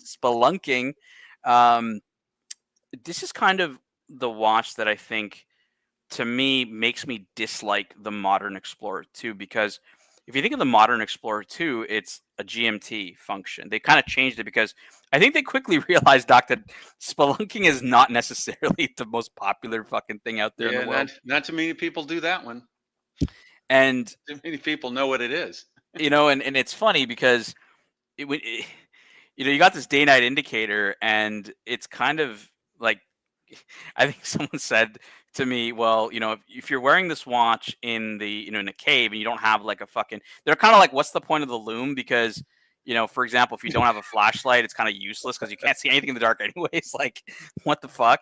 But yeah, I mean, day-night indicator, that orange hand was, basically you're in a cave. You don't know if it's day or night because you're in the dark.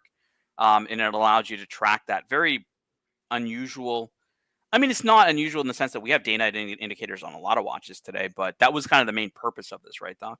Didn't we see one of these when we were hanging out, you and me and Jen? Didn't we see one of these? I just think these are really cool when you see them in person. What were you saying, Danny? They'll have used the orange hand because orange is the last colour you see before dark. Like when it's dark, that's the last colour you see. There you go. Maybe that's true. I don't know. That's why they use it in diving. They have some that fade to albino too, if you're into that. So yeah, I'll pull up the albino. There's a few albinos that are interesting. Chief Tip says that's why the Tudor Blacklight Pro looks very similar, but is a much more capable tool.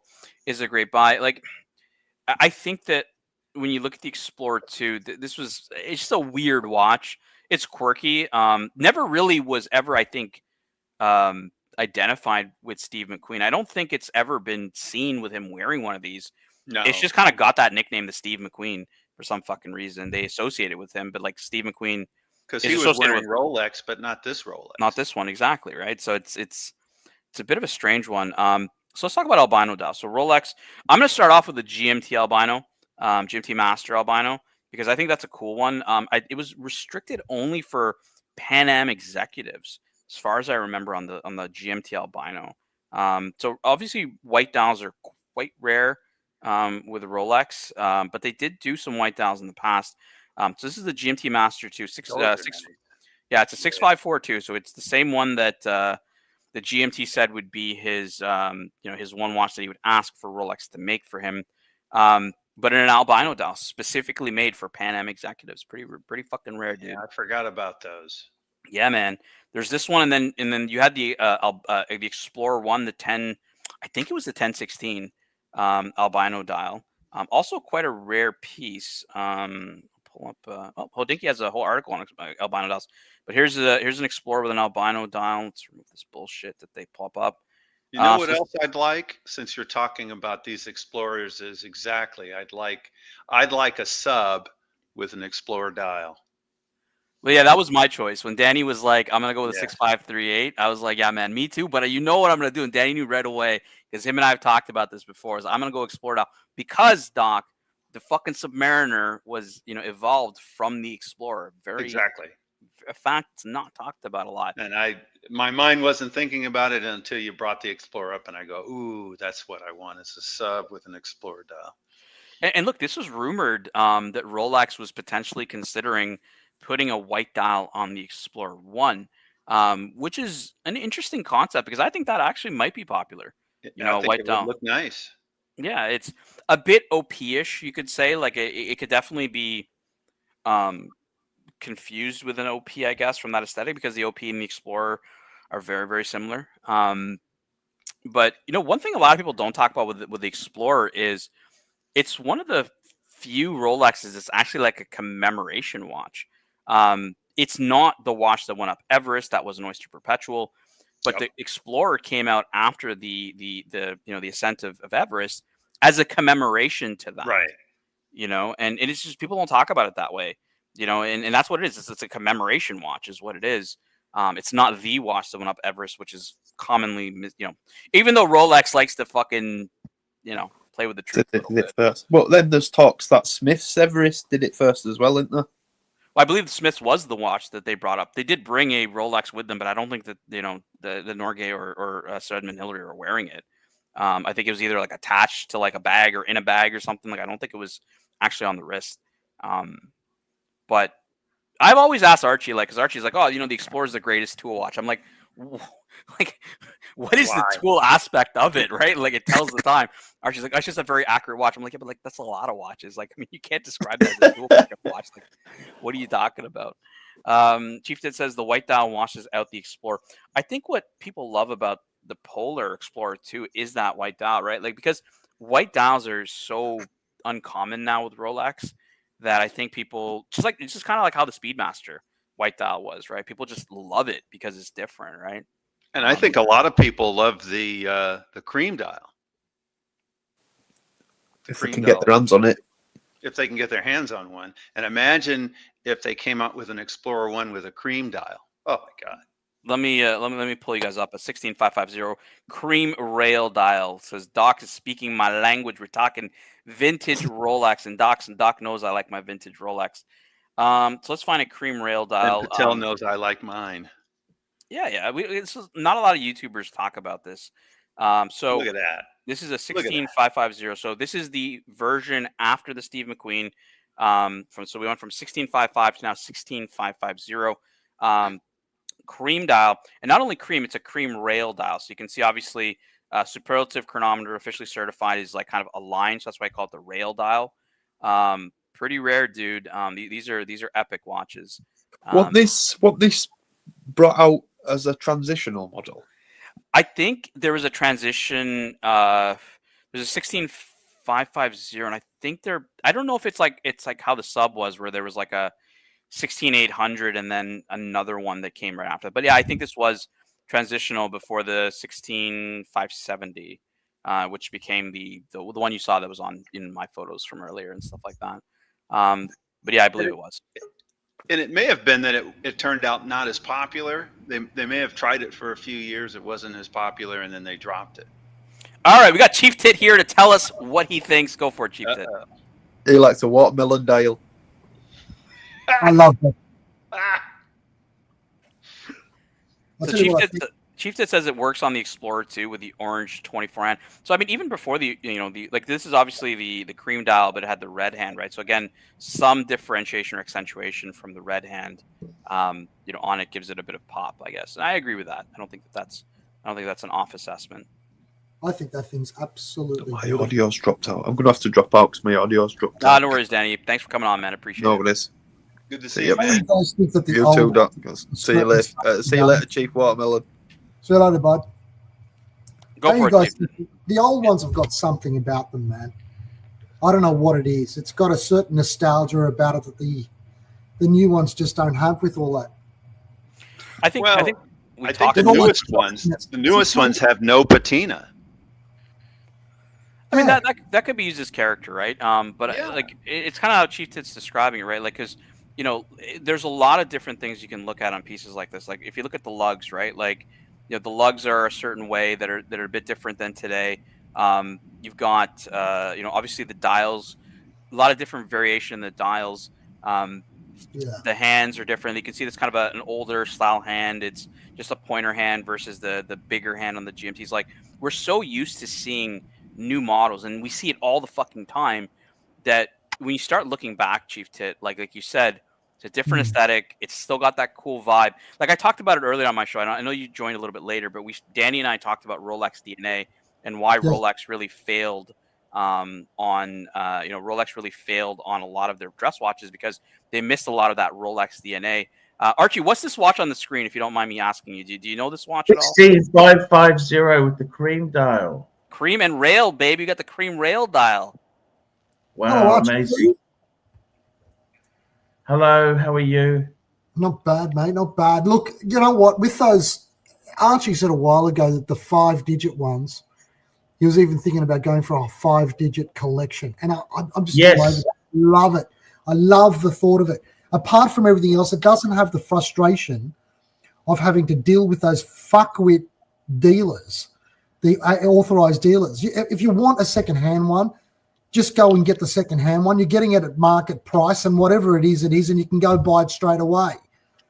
And you can get that instant gratification if you want it.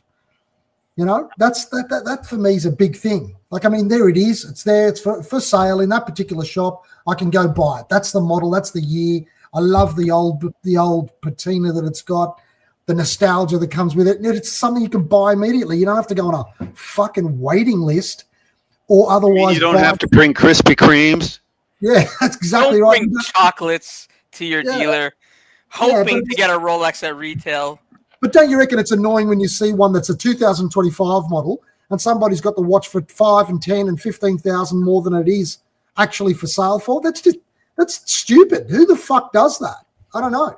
I agree, and I think what's really cool about this too, Chief Ted, is like you're gonna get a watch that you just won't see anywhere. You're not gonna see people wearing this cream rail dial out in the open in Sydney. It's not gonna happen.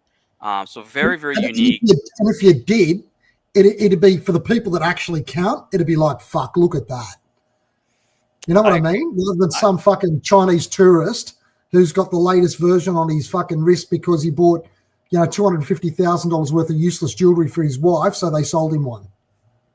Absolutely. Right. No, you're making. If you think about it, a lot of people who are into watches don't know they made it with a cream dial.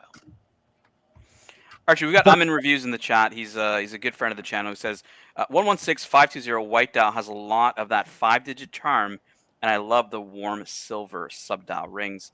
Archie and Chief Tit, I asked this question to GMT, I asked it to Doc, and I've asked it to Surdy, Danny. I'm going to ask you guys this question. If you could go to Rolex and they said, look, we'll make you any watch, whether you'll give you any watch, a new watch or any of the watches we have ever made in history, what watch would that be? So I'll start off with Archie. If Rolex said to you, hey, Archie, we'll give you any watch, you tell us anything we've ever made, whether it's new or old, what would you ask them to give you? 5508. Ooh, so he did go subby. 5508. So Chief Tit, I don't know if you know, Archie used to have a 5508. And his 5508 was butchered into a two-tone. But I'm going to show you what Archie's talking about here. 5508. Oh, that's beautiful.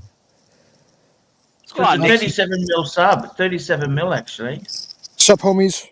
What's up, man? Danny, Danny and I picked the 6538. Dr. No, I went with the Explorer dial. Danny went standard dial. Doc went with the Paul Newman exotic dial. I'm going to ask Chief Tit. So, Chief Tit, Rolex, you can give you anything you want. Anything. Ooh, I know mine. I know mine, Chief Tit. The Explorer 2 that you had, the very first Explorer 2 that you had on the screen earlier on, that for me is just so weird and great. I love it. Archie, I'll show you what Chief Tit's talking about, and then we'll get into Nick Miller. What Nick Miller says is his choice. So, Archie, Chief Tit is talking about this watch. I know you're a fan of this one, Archie, as well. The old Steve McQueen, baby. Steve McQueen, that's the one there. I love that thing. All right, Nicky, it's Miller time. Tell us, fucking Actually, watch. This is a 4-digit. Sorry, just quickly, Chief Tit. That's not a 5. That's a 4-digit. Mm-hmm. Yes, sir. These are 4-digit, not 5 digits. Remember that. Yeah, what's that, early 70s or something? Early 72, I think they came out. ArchieLuxury72 at gmail.com. That's how you know, by the way. Archie remembers like this watch because Well, that's the year he was born, isn't it? Yep. Exactly. You know what else came out that year, Archie Luxury? Another famous watch came out that year. The Royal Oak. The Royal Oak, baby. 1972. All right, Nick Miller, it's Miller time. What watch would you tell Rolex? I thought you were going to say a Breguet piece. I should. No. It was a Royal Oak. First of all, Yep. greetings to the Pontiff. Salutes to the Pontiff. And then I'm going to have to say date 836, brand new, platinum, ice blue dial, fluted, baguette, ice blue. All right. You know, I was actually thinking it's too bad Saad's 36 not here because Saad would really show us how it's done in terms of picking anything from the catalog. Look how it looks just like that friggin' thing. I love that one on the screen, man. Because you couldn't use that old Rolex with any sort of confidence, you know. But that's why that Pro, it's got 90% of the looks, but you can just, it's 200 meters water resistant, not even 100. It's just a tank. I love it. I saw one of these with Arabic for the days of the week, and boy, oh boy, that was just gorgeous. That is beautiful. Yeah, this is a 36 mil. That's what Nick Miller said. Baguette dial, platinum, ice blue, Archie Luxury. Is this a fucking shitter or is this the duck's fucking nuts here? It is beautiful. 36 mil? It is heavy, though. It's heavy. Hey, big boy, I heard you made a video for the first time in about 3 months. What's up with that? Yeah, made a video. Everyone's jumping on the bandwagon. O'Sheen, Andrew Morgan from Talking Hands. Andrew Morgan Watches, Talking Hands. And Britt Pierce made a video. Yeah. It's over. The watch market's over. Beef videos. When are you gonna start tagging these guys like the old school Archie TPG videos? Like when are we gonna see the fucking old beef videos, Archie? I'm the one driving all the beef these days. We need some red meat for your ass. Like, yes, Archie. Before I go, I want to show you a new release because I know you're not gonna talk watches after I leave. Yeah. So there is a new release here, the new Planet Ocean. Now, what right off the top of the head, Archie? What do you think? This is the new Planet Ocean 4th generation. Well, it looks thick. It looks thick. It's just under 14 mils thick. Burgundy. Look at that, orangey. But it looks lovely. So they've changed a few things on this. I'll walk you through what the changes are. So they've made it smaller. Now it's a 42, not a 43 and a bit. It's a 42. They've removed the helium escape valve. They have removed the date, so now it's a no date. Pre-symmetrical dial. And they've changed the lugs from the lyre lugs to a little bit more of an angular watch. Now, Chief Tit made one. I think the comment of the day says it gives them Seiko Samurai vibes. I can't unsee it now, Archie. If you were to give this out of 10, the old Paul Pluta score out of 10, what would you give this just off of initial reaction? 8. Ooh, you're a lot nicer than that. I gave it a 6.5. Chief Tit, what about you? Right out of 10, what would you give this? Initial reaction. Man, my initial reaction is it just looks like every other sort of Seiko-looking dive watch. I give it a 6. All right, so Chief Tit was a 6. I was a 6.5. Archie was an 8. Doc We got a super BBW. chat from MT85, $10. Thanks, Tan, for the watch talk. Thank you, Yeah, Tan, Thanks, indeed. Dan, for the watch. I must admit, I gave them extra points because any watch with no date, I love a no date. And that's what I was thinking. Is without the date, boy, it really improves that dial. Did the previous also have polished center links? I don't remember that. I don't remember. I'm not I think the that's biggest. new as well, and I like it. So I'm going to go with an 8 because I like that. I like the look of that. I like the polished center link thing. I know most people don't like them, but I do, and I like the no date. Wow. Got a super chat here, Archie. Super chat here. Here we go. We got Guyzo the Frog, $20. And he says, would you guys trade a Patek 5821 for an AP 2633 plus 5K, both mint and complete? So he's comparing the Cubitus to a Fuck. rose gold Royal Oak chronograph. I don't understand it. that's I a- really like the Cubitus, and I don't understand why people give it so much hate. Yeah, I would keep the Cubitus. It is an adaptation of the Daniel Roth case design. It's legendary. Cubitus rules. And I don't know. I reckon it looks very much like the Cartier Santos to me. And I'll pull up. I'd keep the Patek. I think I'd keep the Patek. Pull up a Royal Oak chronograph. Yeah, for you here. He's got the two-tone. That's a beautiful Royal Oak chronograph. That's gorgeous. So would you trade a Patek Cubitus for a Royal Oak chronograph? I personally wouldn't. I think the Cubitus is a unique design. It's definitely pretty hot right now. I think the two-tone is nice. I got nothing against that piece. I'm not the biggest fan of the chronograph, Archie, on the Royal Oaks. It's just not for me on the chronos. Nice piece. I mean, there's nothing wrong with it, but if I were to have between an AP and a Patek, I'd always go Patek all day long. So, Tan, do you think that Royal Oak looks a bit too busy with all of those sort of... Exactly. I prefer a three-hander when it comes to these. I like the classic Royal Oak. I agree with them. That's just personal taste, right? Some people love Royal Oak chronographs. I like the standard, either the 15510 or the 16202. Personally, just because cleaner dial, more classic. But look, some people love this watch, and this is a pretty flex watch because this is a Miami watch, Archie Luxury. Like, this is what you're wearing when you're in fucking Dubai. You know, when you're flexing, when you're not fucking walking around soy cowboy. Hey, the guys are there. Jamie's there. Hey, we got James in the chat. Showcase watches. Obviously, you know, Showcase, if there's a big Omega release, we have to talk about it, and it's going to catfish Showcase watches. Archie, I'm going to go in the chat. I'm going to add Showcase's wrench back because I don't know where the hell happened to it. Yeah. I'm done after my 2 hours. I'll see you guys next time. Thank you for joining me, guys, and I appreciate it. Thanks so much. Thanks a bunch. Good job, Tan. What a nice watch talk today. What a nice watch talk. There we go, guys. Showcase watches.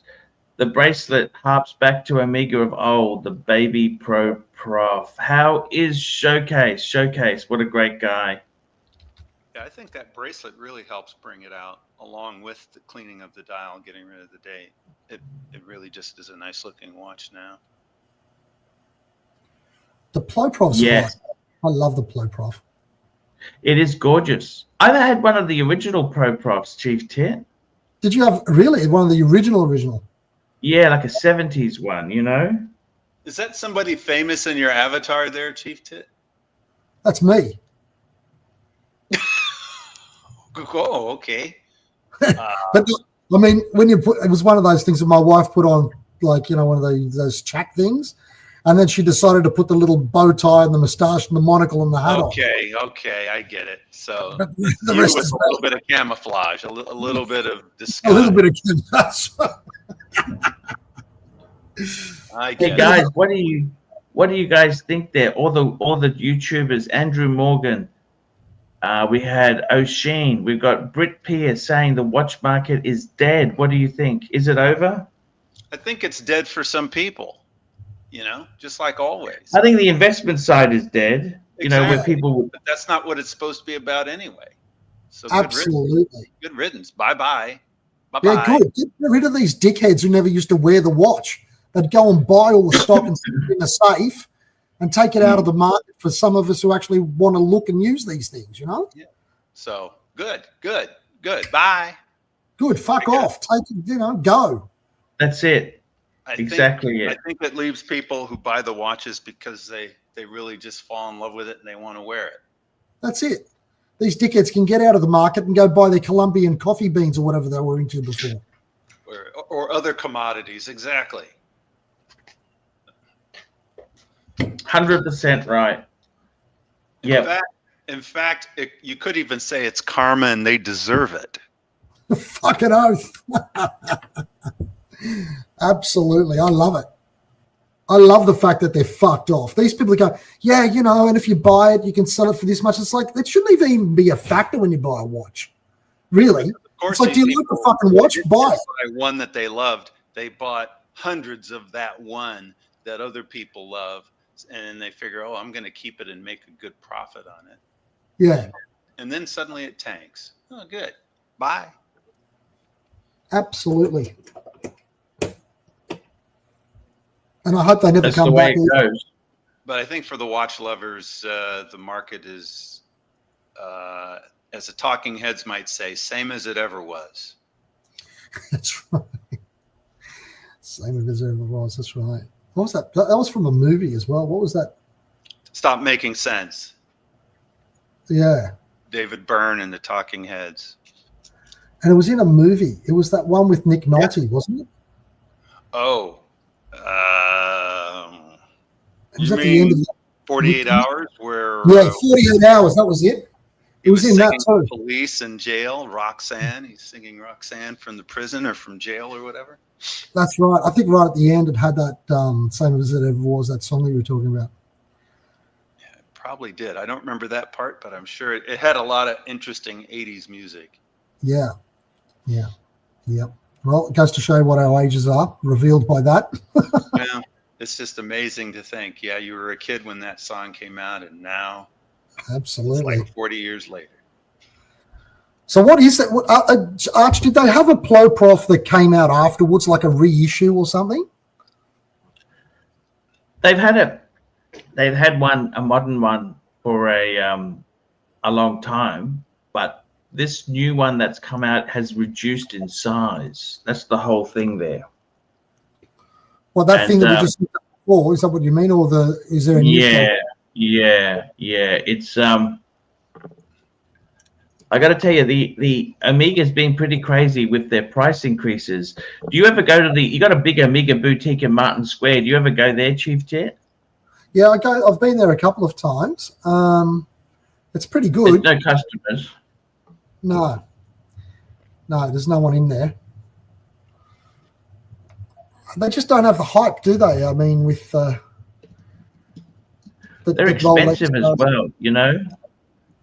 Do you reckon that's a good thing for them? Are they playing the right game by doing that, or are they just shooting themselves in the foot, you think, Arch?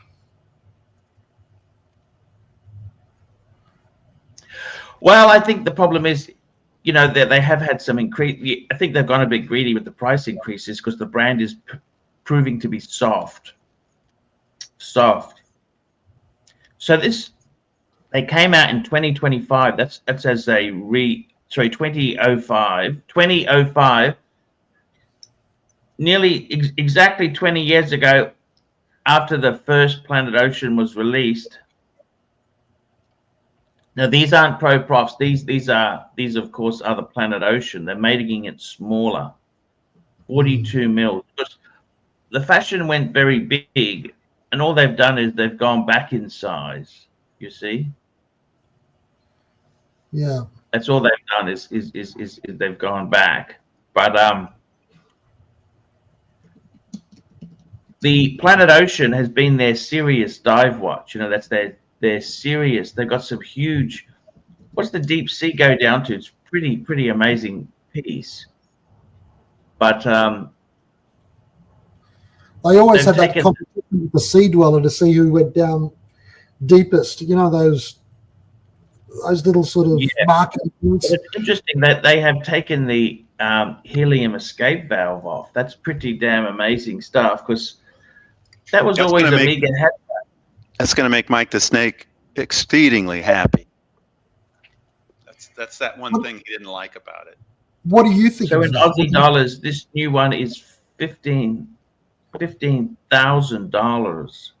What do you think about the fact that they've taken off the button for the helium escape? Oh, I think I think it's cool. Something different. I think that I'm pretty sure they added the polished Centerlink bracelet too, and I like that whole look. Now the interesting thing is, I don't know if you noticed this, but the 45.5 mil version is 22,000. Fuck, And that's this a lot of smaller money. version is 15,000. There's a huge difference in price there. Even without the huge difference, 15,000. Guys, is it me or is that fucking expensive for an Amiga? I mean, I would think a Speedmaster would be about the same price, but clearly it's not unless you're looking at a 321. I don't get it. I don't get it. I don't get it. No, I don't get it either. Who the fuck would buy that new? I mean, I thought the 321 with all the work on the movement and all of that stuff, I thought that was the reason it was 15,000, and that was a big deal. And now they're just making this one 15,000. No, this is the new one, Doc. I know, but I mean, it's not like a 321, is it? I mean, the 321, I understand. It's like a collector's watch. There's a lot put into it. A lot of effort was put in that watch. This one, I just don't understand why it's that heavy, same $15,000 price. It just doesn't look like a $15,000 watch. No, I mean, I guess I was expecting it to be 8,000, 9,000, and even then I was thinking, well, maybe I'll. Okay, this is Aussie dollars. Sorry, Doc BBW. This is Aussie dollars. Sorry. Oh, so it is more like 8 or 9. Okay. 10,000 US. Okay. All right. I'll give it a little bit of time, and I'll probably pick one up because I think it's a nice looking thing. But you wouldn't be buying it new, would you? No, definitely No, not. I'll give it some time and get it on the gray and get a little discount with it. Honestly, right now I'm wearing my first Megan Space, and so I only have. Well, I have this one. I have a gold Aquaterra that I hardly wear, but I mean. Archie, do you guys know how much in Australian dollars a new Sea Dweller is? I mean, not that you can buy it, but still, it's not that. It wouldn't be that hard to get compared to the other ones because it's a Sea Dweller, not a. It's 23,250 Australian dollars. I actually don't respect Omega as a brand like at all anymore. It's cool, but no. But that's because you like block pain. Well, there's only one block pen I really want. I like Gothic watches and serious watches, not fucking Omegas. But there are some, like the 1948 special edition small second Seamaster. I think that's like I think it was in, you know that movie Knives Out? The sequel to that with Daniel Craig. There's an advantage to the Omega. If you ever needed to sell, you actually could. I don't care about selling. I only care about curating a collection, like from a long time ago. Keep curating over a number of years. You know exactly what you want. Like, look at this. Let me ask you something. You know this sort of watch, Chief Tit? Yeah. This sort of watch here, $15,000, right? Yeah. In Australia, that's a lot of money. What do you think? Like, that's not just chump change, is it? It's a shitload of money, Arch. It's a shitload of money. I mean, when does somebody buy this? Do they buy this before they have a girlfriend? I can't see it. If they were in a relationship saving for a deposit, it's a little boy's watch. She would hit the roof. No, Archie's got a point here. I mean, I've got two boys. One of them's 16 now, so he's looking at getting a car. So when looking at something like this, or getting maybe a 2010 convertible BMW 3 Series, which is the same price as this thing. 2010? Yeah, I suppose it would. 2010 hard top 3 Series is the same as this. What the fuck? Do you know what I mean? What sort of a choice is that? Mind you, in 10 years' time, that this will still be going, but. And the BMW will be long gone. Still, you're asking the question, what would somebody do with their different age groups? And so I don't see anybody younger than, say, 40 being able to have enough spare change to throw 15 grand at a watch anyway. Do you? Well, you know, they're into the Apple Watches reality wise. They're not as into analog watches anymore. It depends on how you make money. But you know, when you say what they're into, I'll tell you something. I took him the other day and I bought him his first new suit, right? That's not a school suit. His first suit. And he needed to finish off the look because he was going to take a girl out to a formal. And I said, so you're going to go without a watch? He goes, no, I should take a watch, shouldn't I? And I said, yeah. So what are you going to get? He goes, show me what you've got. And he picked out the big, fat, chronograph, boutique-only Tudor one that I've got. And he put it on, and he suddenly understood the difference between an Apple Watch and a watch which is used to complete something where you're looking like a gentleman. A real watch. Yeah, a real watch. Not some fucking... So how did he get the invite to the formal? How did he get the what? Invite to the formal. It's a family friend, and she must have been desperate.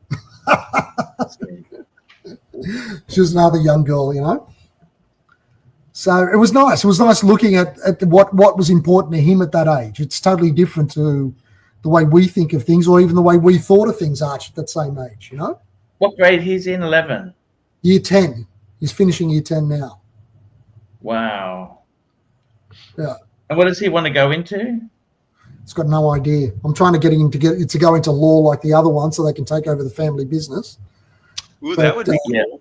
That'd be good, I know. Then I can relax and go on holidays and they can do the billable hours. Well, it's also, taking advantage of what you've built up. You know what? That's such a big thing. Because law there's so... is a very big thing, but it's not an easy thing to do.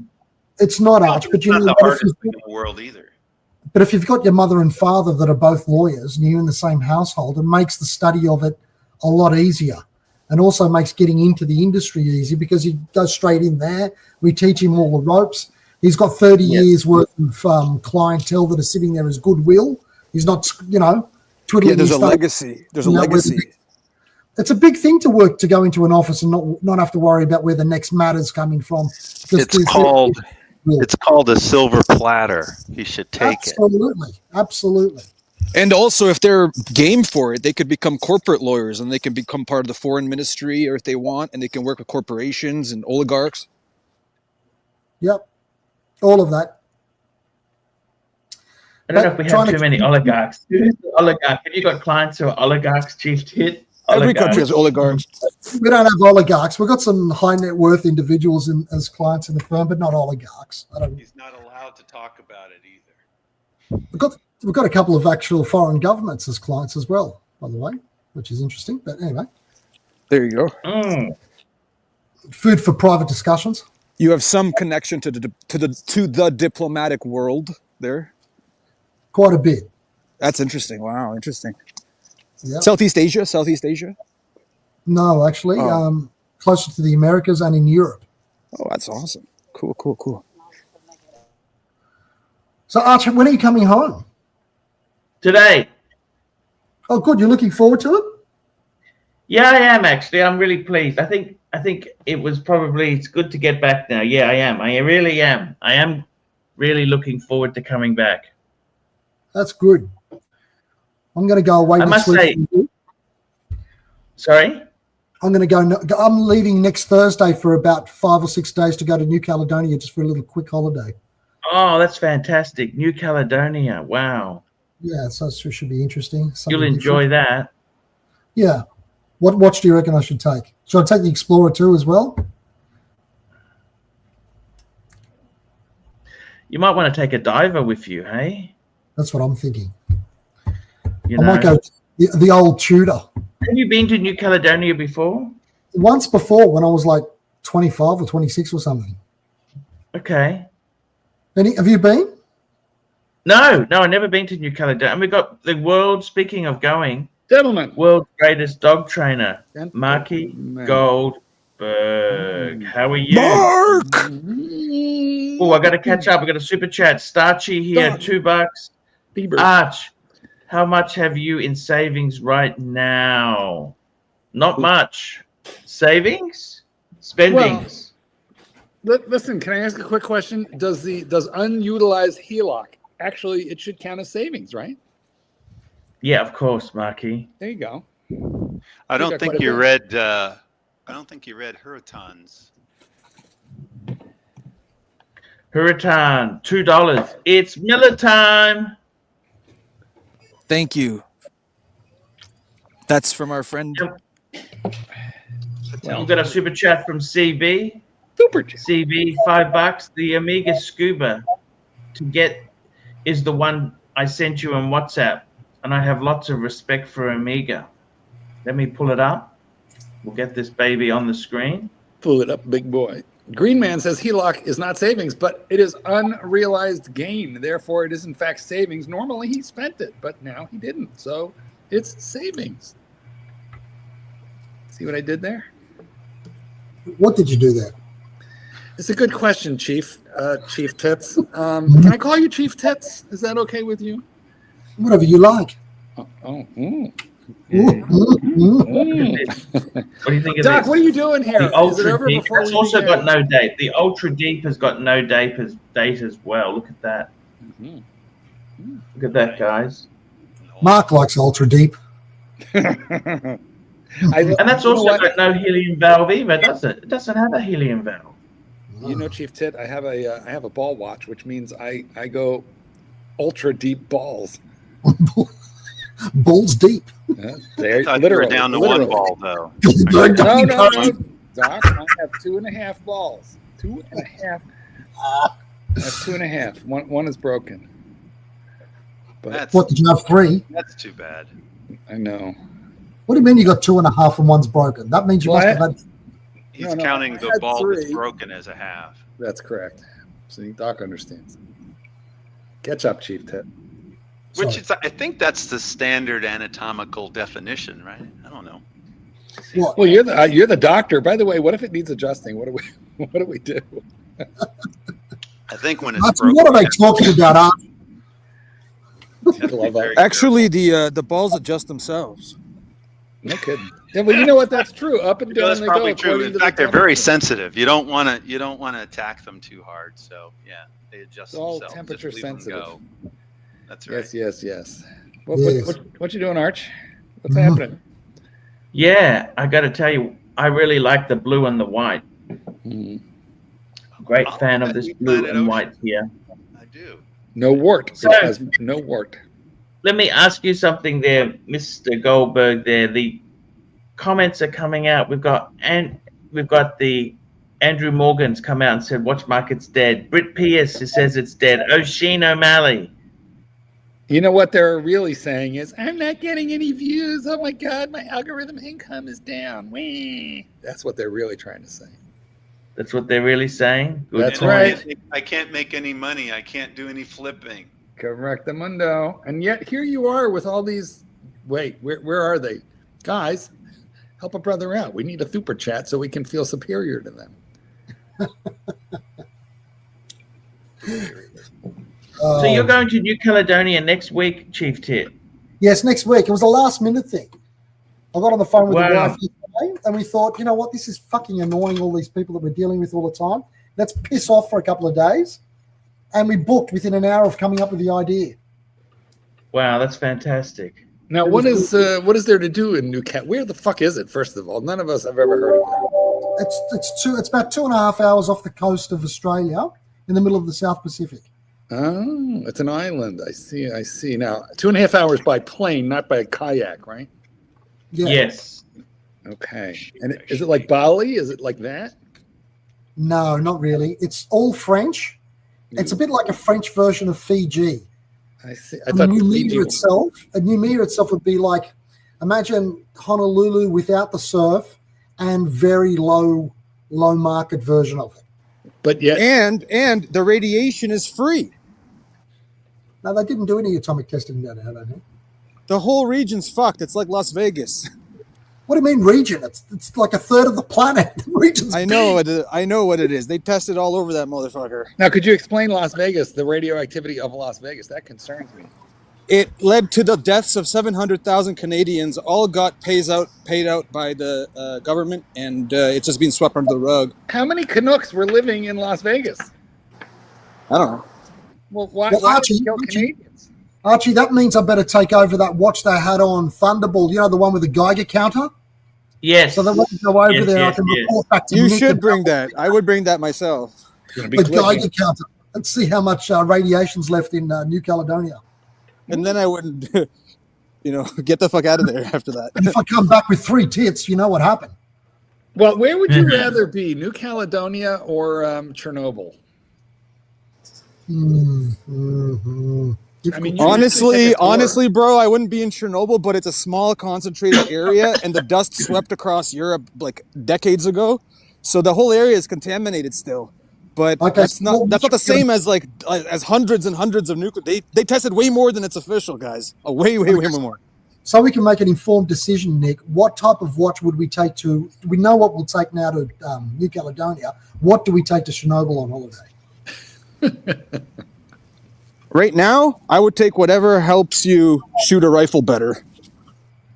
Why? Is due to the radioactive dogs, or what? No, because the war is taking place. You fucking retards. Well, they're not in Chernobyl. Nobody wants to be in Chernobyl. It's like forbidden to go there for more than 15 The minutes. whole front line is moving, so it's going to get there eventually. Nobody wants to take over Chernobyl. Chernobyl. So we need something that's nuke-proof. So what are we going to take? Come on, Nick. I have a question for you guys on this topic, by the way. If Chernobyl, you can't go there because of the radiation, right? How come you can go to Hiroshima and Nagasaki? Just something Doc, to think it's about. even worse there. It's even worse. Well, that was much longer ago.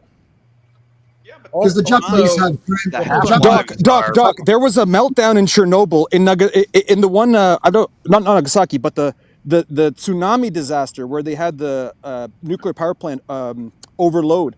That was something that's actually still active. It's not still only that, but it was on the ground, whereas the atomic bombs that were dropped on Japan were dropped at an altitude of like 2,000 feet. So they were dropped above.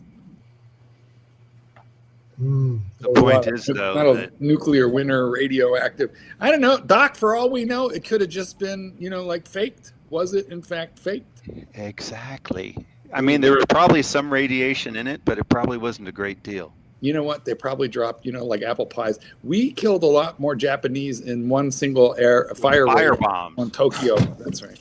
Speaking of which, there, Chief Tit, did you see that? What do you think of that? Sarkozy faces jail. Can you believe that? Nicholas? Whoa, you're way behind on that news there, buddy. He actually already went, didn't he? I thought they actually already put him in. Yeah, that's already gone and being passed. He was already convicted, sentenced to prison for several years. He was in a prison. He's out now. He was in a prison ward where he was getting threats from the other inmates for what he did to Libya, like the Muslim gangs or the dominant gangs in French prisons. Yeah, and he was now moved to... Fuck him. Super. He was moved to house arrest. Super. Here we go. CB, $5. The Omega Scuba to get is the one I sent you in the WhatsApp, and I have a lot of respect for Omega. Yes, sir. And 4 rocks, $2. It was Fukushima. Yeah, that's right, Fukushima, because they didn't have power for the cooling. Okay, enough. Hajime! Fukushima. Fucking Fukushima. Fuck. I don't understand it. I mean, why is speaking Japanese? Well, that's not Japanese. Racist. It's pigeon. It's a little Japanese. racist. Let's be honest. Little racist. It's a little. Moto panakeku. So what? Okay, so what do you wear? That means more pancakes. More pancakes. You wear the You wear the Seiko samurai. Is that what you wear there to Fukushima? Is that? I would wear a fucking giant, bubble around my other fucking biosuit. Can we get rid of Nick Miller? That's no. It says how. Man. It says how. How? There is no way. There is no way. Oh, I wouldn't be too sure of that. I've been on the receiving end of that shit before. I've been here for a few years, so I know how the game's played. Archie has a price. There's always a price tag on your head, Chief Tit. Yes. There's always a price tag on your tits. The funny thing is with these new releases and that exciting new releases, is there anything exciting they could do? Well, I don't know. Could they Brit make you Pierce. buy a watch like that new Omega? As everyone has said, they're just going to wait for it to come out cheaper, secondhand, down the track. But do you even like it, Arch? What could make you buy something now? I mean, the thing is, I think the truth is a lot of people are saying 15,000 Aussie or 10,000 US. That's a lot of money to come up with for something, don't you think? Like, you've got to be really, really into it to do that. That's a lot of money. That's true. You have to be into the hobby if you want a good watch. I don't know. I Into the bought a hobby and the Daytona. watch. My first Daytona. I just threw the money at it because I thought I should. And then That's you, a prescient move. That's a prescient investment, to be honest. Well, you know Good job. then you sold it. You would think so, except for I'm the only fucker who managed to lose money on a Daytona because I bought and sold before the hype began. Yes, I understand. Yeah. But you've still got a Daytona now, don't you, Marky? I do, and that was buying the modern, or at least the first version of the Ceramic Panda. That was the only thing that healed my gaping Daytona wound. But then you probably don't wear it. Never. You don't really like it. I don't. Are you happy to keep it though? Not really. You know what? Here's the thing. I don't like selling things because it's a pain in the ass. And I worry more about seller's remorse than I do about buyer's remorse. You know, I just came across a photo. Let me show it to you. Give me a sec. And as soon as I saw this picture, I was like, oh fuck. Why did I do that? Hang on, let me show you guys here. Give me a sec. First, get myself up here. This was me. This was me in a lovely dinner. Look at that watch, Doc. Oh, look at that. Beautiful. Sky Dweller. Let's Is it a zoom Sky in. Dweller? Yeah, that is correct. And I think to myself, why did I sell that fuck? Why did I sell Was it? it too big and heavy? Was it? Because it smelled like fish. It smelled like fish. I find myself spending 5 minutes just setting it. Well, once you really learn how to use your command ring Once you system, go quick, then it's it'll go quicker. But I look at it and I think, you know, I don't know, man. I bought it for, believe it or not, I bought it for like 12 and sold it for I think 15. Wow. You know, and I think why did I should have just kept it. What did I do with that money that was so important? Why do you think the money thing about it? Is it really important to you, the money issue? No, I worry more. If it was about the money, I would sell the Panda because I never wear it. So there's 20, 22, however much I could get for it, $1,000. I mean, listen, it's a lot of money to do nothing with. 20 grand, 25 grand, isn't it? Yeah. Cell phone. It's a lot of money to leave laying around. If I was smart, I would convert it into a Sky Dweller, which I actually would wear. I should call David and ask about the trade. David You SW, like, David SW, that David? Yeah. You like Sky Dwellers, eh? Well, I like it better than a Panda. That's for darn sure. Interesting. Did I don't you like see that either. Picture, Nick? It I'll was tell you what, it's easier to read. It's easier to read than a Daytona. A Daytona's not really a watch, Doc. It's more like a bracelet that tells time if you squint at it for a while. Well, yeah. If you get a vintage Daytona, you can read that all day. It's just jewelry that you're meant to squint at. I don't know what happened. I don't know why they changed it. The older version has more loom, doesn't it? Like the square plots are loomed. Well, the older one you can just read the time. But they're Yeah, dead. They're the dead. older one you just read the time. No, I mean the Well- recent version, the one that just changed into this latest, the X most recent version. Well, I have the one right before it, and it has chromolite, and it's surprisingly legible if you charge it with a UV light. It's surprisingly legible for. Yeah, it is. It's got a lot of it. So if it's at nighttime and it's charged, then you can see. Honestly, you can. But I would probably be happier with a Sky Dweller than a Panda, to be honest. Why? Tell me why. You just like the aesthetic better, or what? Yeah, I just think the Panda to me wears small, and the Sky Dweller wears with like more wrist presence. So I don't look at it all the time thinking you're too small. Chief Tech, do you know the concept in watches of the fatal flaw? Yeah. You have large wrists, so it accommodates you to have a larger Oh, watch. Nikki, don't flatter me. But if that's flattery, then sure. That's what she said. Anyway, what it is I every time I look at the Daytona, all I see is its fatal flaw. That it's not big enough. That's right. That's what I don't like how it says. Yeah, that's what she said. I don't like how it says. It says Cosmograph. Like, get that off the fucking I don't care dial. about that. Some people really worry about how much print is on a watch. I don't give a fuck about that. Look, hang on. I'm wearing a let me show you another watch that I'm wearing right now. Zooming in, and a lot of people complain that on the Pelagos, look at the what is it, 5 lines of text down there at the bottom. Yeah, I love that. You know, a lot of people complain about that. I don't mind the lines of text. I like that too. I don't give a fuck. I don't care what it's. As a matter of fact, I can't even read it, so I don't care what it fucking. True. But I don't like it when a tool watch has got too much empty space on the dial. Yeah, negative space is weird. Fill it all up. I don't like the name Cosmograph. I wanted to say Daytona or something instead. Well, stop reading it. You don't have to worry about it. You don't have one. I love the watch except for that. It's a fatal flaw, like you said. Well, there are things where you just, if it has that one fatal thing, you just can't stop looking at it. I know. Like, what if you have exactly a beautiful, right. gorgeous woman, right? You just think this is the most amazing woman, but you know, one of her boobs is a B cup and the other is a C cup, and you just can't. The asymmetry of it all just is in your head the whole time that you're playing with them. You can't. It's time for the operating room. That's all. Bung, bung, bung, ding, bung, and you just can't get it out of your head. That's a pretty quick and easy procedure. We can correct that. Wait, is that by manipulation? How do you fix that in your profession? Well, I have a friend that's a plastic surgeon. I thought maybe there was the right crack. I'll be honest. I don't operate, sure, but I have a good eye because I do art.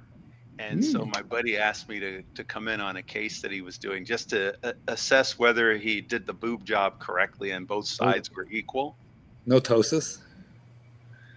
But he really appreciated it. I just happened to be there, and he said, "Hey, can you take a look at this?" And you're like, "Sure, hang on, let me." He didn't have me touch it. I didn't scrub in or nothing. I just looked at it and said, "Yeah, it looks pretty symmetric to me."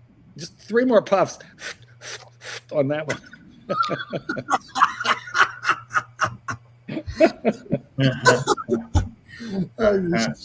We love the Goldberg. I got to tell you, we love the Goldberg. Guys, what do you even do with them? Doing, doing. Like, what do you do? What do you do with them, guys? Doing. Yeah, implants kind of suck, to be honest. I don't understand. But all right. You can buy beverages if you're thirsty, Marky. Look, I don't mind your life choices. Just don't give me any details because it's weird. But, you know, I support you in your decisions. Back to Watch Talk, though. You can read the time on the vintage Daytonas. You can. Yeah. Yes. Right, Nick? Can you see that, Nick? I don't know if you can see it. How's the loom on your... Yep, 100%. How's the loom on your Sky Dweller, Doc? The loom on the Sky Dweller. It's... Let me look again. I think it's kind of thin. It's comparable. It's comparable to the dial anyway. It's comparable to a Datejust. See, it has really loom hands, not quite. Yeah, that's the problem. The hands have those cutouts. They're like skeleton hands, so you can read. I don't know what so you can read the fucking writing. The subdial, if that's what you want to call it. Yeah, the one that nobody cares. The subdial that nobody actually cares about. Right. But it does take away, you know, in terms of loom, it takes away from it because you only have about 2/3 the amount of loom. Yeah, you're right. You know what I wish that watch had? Okay, this is its fatal flaw. It's a Rolex annual calendar with no day of the week, but it does have the 24-hour scale that nobody actually fucking cares about. It tells you the month, the date. You change it to something else. The month, the date, and the 24-hour time. How about if it was the month, the date, and the day, and that was what was on that wheel, you know, that subdial. But I think they didn't want to interfere with their precious date. But if that had the day of the week instead of that useless 24-hour scale, it'd be worse. Well, That's one good thing about the Daytona. It's never had a date on it, Marky. Exactly. It's a real chronograph. And by the time Out of you unscrew the curiosity, pusher, What do you think of the Daytona, Arch? Oh, it's beautiful. I had a two-tone one. Maserati blue. Blue dial, but I got to tell you, it is feels a little bit smaller compared to a sub, an Explorer 2 or a GMT. True. It just. how much does it cost to service it? The modern Daytona. How much does the service cost for that? I think it's about 1,000 to $1,500. That's a pretty big margin. Would it be 1,500? I don't imagine that it's 1,500 US. Rolex service costs, provided it's just service and you didn't fuck up the movement. They're pretty. They are reasonable compared to most other brands. So it'd be like 700 for a date, just maybe, right? And then maybe 1,200 yes, for a Daytona. that's about what I would. Yeah, that's about what I would think. Now, assuming you're not stripping it down and polishing everything. Yeah. Mm-hmm. I mean, that's still a lot of money. Let's not. Yeah, chronographs are pricey to service. That's just the thing. And they actually, believe it or not, they charge more for the Zenith movement ones. They're older. But probably trickier to service. Apparently. Tricky. Doc, do you wear this one on the bracelet or do you put it on a strap? I've done both. I picked up a strap with a Rolex buckle, and those aren't terribly pricey. So I've put that on this one. So I've gone with both. I prefer it, I think, with the metal. I like the oyster. So this is the correct bracelet for that watch, is it? Well, yes and no. I mean, you had the option, but from what I can tell, most of them had polished centerlings when you went gold. And this one is fully brushed. But I do see, when I research it, some of them are fully brushed. So maybe it was a matter of choice. But I like it with the polished centers when it's the gold watch. It really. I would never put that on a strap. That bracelet is chief tits. It's tits. It's chief tits. That bracelet is. I just wanted to see what it would be like, and so I wore it on the black dress strap for a while, and then I put it back to the oyster. I like the oyster, of course. And also, the safest place to put your bracelet is on the watch. I mean, yeah, I could have it in the safe deposit box, and it's probably fine, but I'd hate to see something happen. Those bracelets are crazy expensive, like $5,000 just for the bracelet.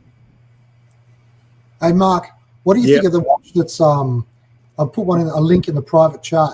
It's cheap. It's not bad. Okay. Listen, I don't know how to share this, but Chief Tip is showing me a two-tone Daytona. It has a champagne dial. It is box and papers from what I can see, and is Australian $25,720, which is what, like 18 US? Not even. Archie, can you see that one, Arch, in the private chat? Which one's that? Click in the private chat. Have a look in the private chat, Arch. Is that like your one? Alexa, how much is 25,700 Australian dollars? No. Cheaper. Mine looks similar, but that's actually a champagne dial one. Yeah. And that's the Zenith movement one. What do you think of that one? They're highly collectible. $25,000 is a lot to watch. Yes.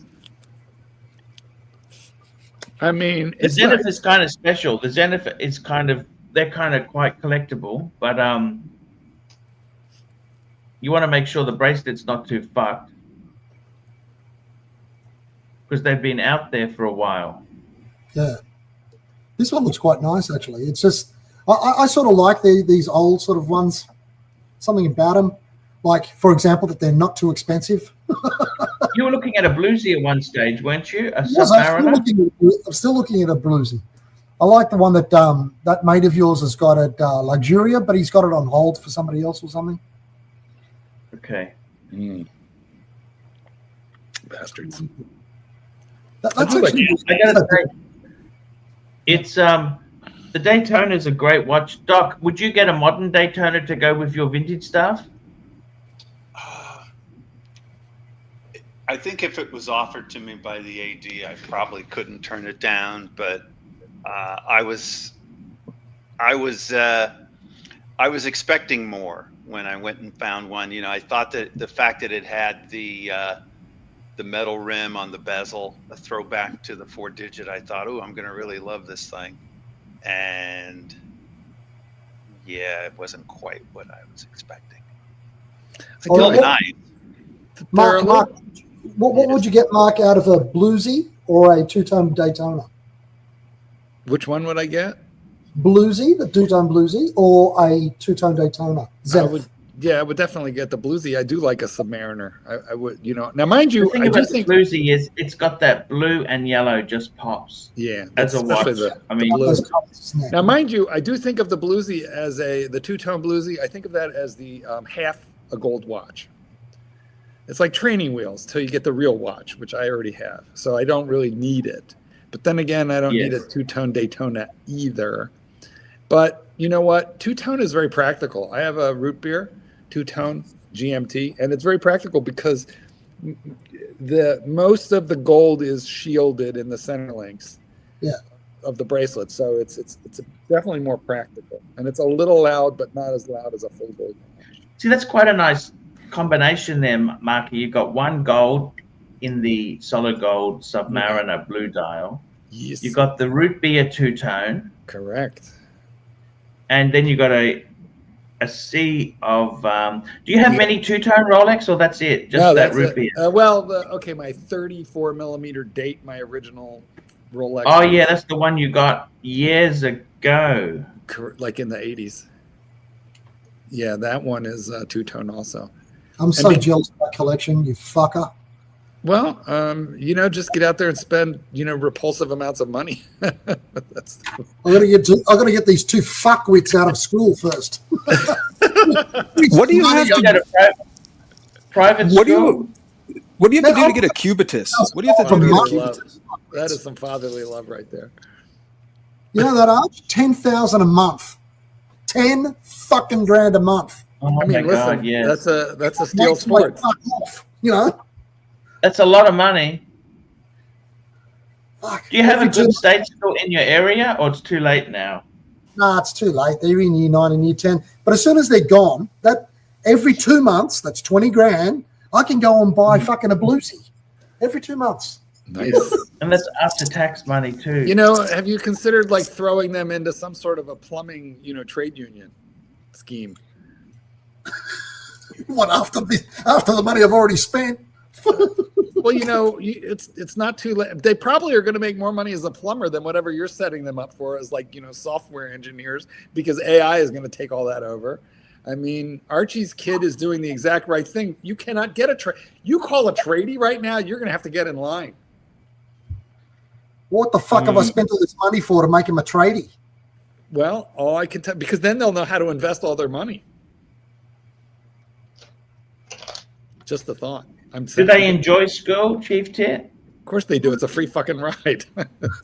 Well, sort of. I don't know. It's better than work. You know when you get the one-word grunt answer, Larch? How's school going? Oh, well, they are your kids. Definitely. No, it was all right, the same as yesterday. Well, what did you do yesterday? I don't remember. Why don't you go fuck yourself then? Assholes. Give me something. As a father. Not even a conversation. Yes. You got to get them into the right fraternities for drinking parties in college, and then they'll get good jobs. No, I'm going to get those bitches to go. Do they go to school near where you live, Chief Tit? Is it far? Not really. It's around about. The school's got its own bus, so it comes and collects them from 2 streets away. Oh, so they live at home. They live at home. Of course, they live at home. I see. Well, wait, are they in high school or college? I'm confused. No, they're 14 and 16. Okay, so that's just high school. I got it. Yeah, no, you can't let him out of your sight yet. It's too soon. Bad things would happen. I tell you what, that's very scary. $10,000 a month. Fuck. I know, big money. It's not that's stupidity. That's a good income in Australia. After, like, you got to make 200 to be able to afford that after tax. In other words. Is that for both of them? Yeah, for both. Yeah, that's for both. Yeah, that's an okay price actually if it's for both, because that's the price of one for a really high-end school in the United States. I feel like you could have entered them into a convent for much less. Yes. Where is him today? Anybody seen him? Who's that, Narc? No, our baritone. The baritone from Rancher? baritone. Yeah. Rancher. Where is Well, we never know. We never know. The rancher comes and goes at his own, at his own pace. That's right. Now, Archie, you're leaving there tomorrow? Tonight. No show tomorrow. No show tomorrow because you're traveling. And you're traveling back to Australia. That's the one, Marky. Are you going to miss it? Are you sad to leave? You seem like you're a little tired, like you were out partying last night for last hurrah. As soon as we finish today, I'll be packing. As soon as I finish packing. Have you had a good time? Has it been fun? Have you been out at night? He'll be fudge okay. It's been okay, but it's it's been okay. You seem a little bit disappointed. Just I think he's hungover. I think the one who's disappointed is the lady boy who left about 2 hours ago. I think it's early in the morning over there. That's my theory. It's early in the morning. It's 8 o'clock. 8 o'clock. 8 o'clock. You know, give me a shower. I want juice. I want breakfast. There's no juice left in the 500 baht. No 500 baht. 5,000 baht. No. No money, Arch, no honey. Arch, I showed my two boys that video. And they said, they were looking at me like they didn't get it. And I said, you see, there's the difference in generations. You just don't get it. They're looking at me like, what the fuck just happened there? Well, that's how Archie's children look at him. Exactly it. He's used to that look in his house. They just didn't get it. Yes. No. They just give don't you a get shower. it. That's it. I give you juice. Yeah, that's right. I give you 500 baht. No 500 baht. No. Nana Kim will live on in perpetuity. The little one, the 14-year-old Arch, he turned around and he said, well, sort of Archie had a point in a way. She wasn't very nice, was she? Snaky. Snaky. Yeah, that's right. Also, she looked a little bit like one of the chambermaids. I mean, she was not equipped to be a working girl at her station in life. Not at that stage. No. That's exactly it, Marky. Yeah. That's exactly You're saying she's not the first one picked, Mark? Is that what you're saying? No, what I'm saying is you would more likely find her at the foot massage. Massage, handsome man. But she'd be at the foot massage, like at the fish spa. Archie, have you done a fish spa? Where you put your feet in the tank with the fish and eat your dead skin? Yeah, it's okay. Piranhas, I take it? It's a little tickly. Oh, that's fucking awful, the thought of that. You're putting your feet in somebody else's revolting. Ugh. Well, no, the fish eat all the dead skin cells. So, you're not really putting your foot. How do you know they eat the fucking dead skin Because you cells? can literally watch them and the water is very clear. I'm just saying there's none of the other shit still in the water. How do you know? Wait. What is that in the water? With the Is that shit. a callus? After they eat, they have to shit. It's a big toe. Look, there's a big toe. Is that a big toe floating around in there?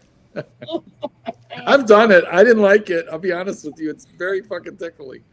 Did not care for it one little bit. But the water was clean, Doc. There's no gravel at the bottom to collect, the poo, and it's the filters are, I don't know. The water was clear, but the fish were hungry, and that felt very weird. So they take out the fish poop on a regular basis. Yeah, it's filtered. There's a filter, so the water is heavily filtered. But you know what? It's not legal in most Western countries because there's the theory that you could get infection from an open. Fucking shit. It's not a theory. Hepatitis. There's a theory. Well, let me just say, real. I survived foot spa in Thailand. I survived. Yeah, show us your foot.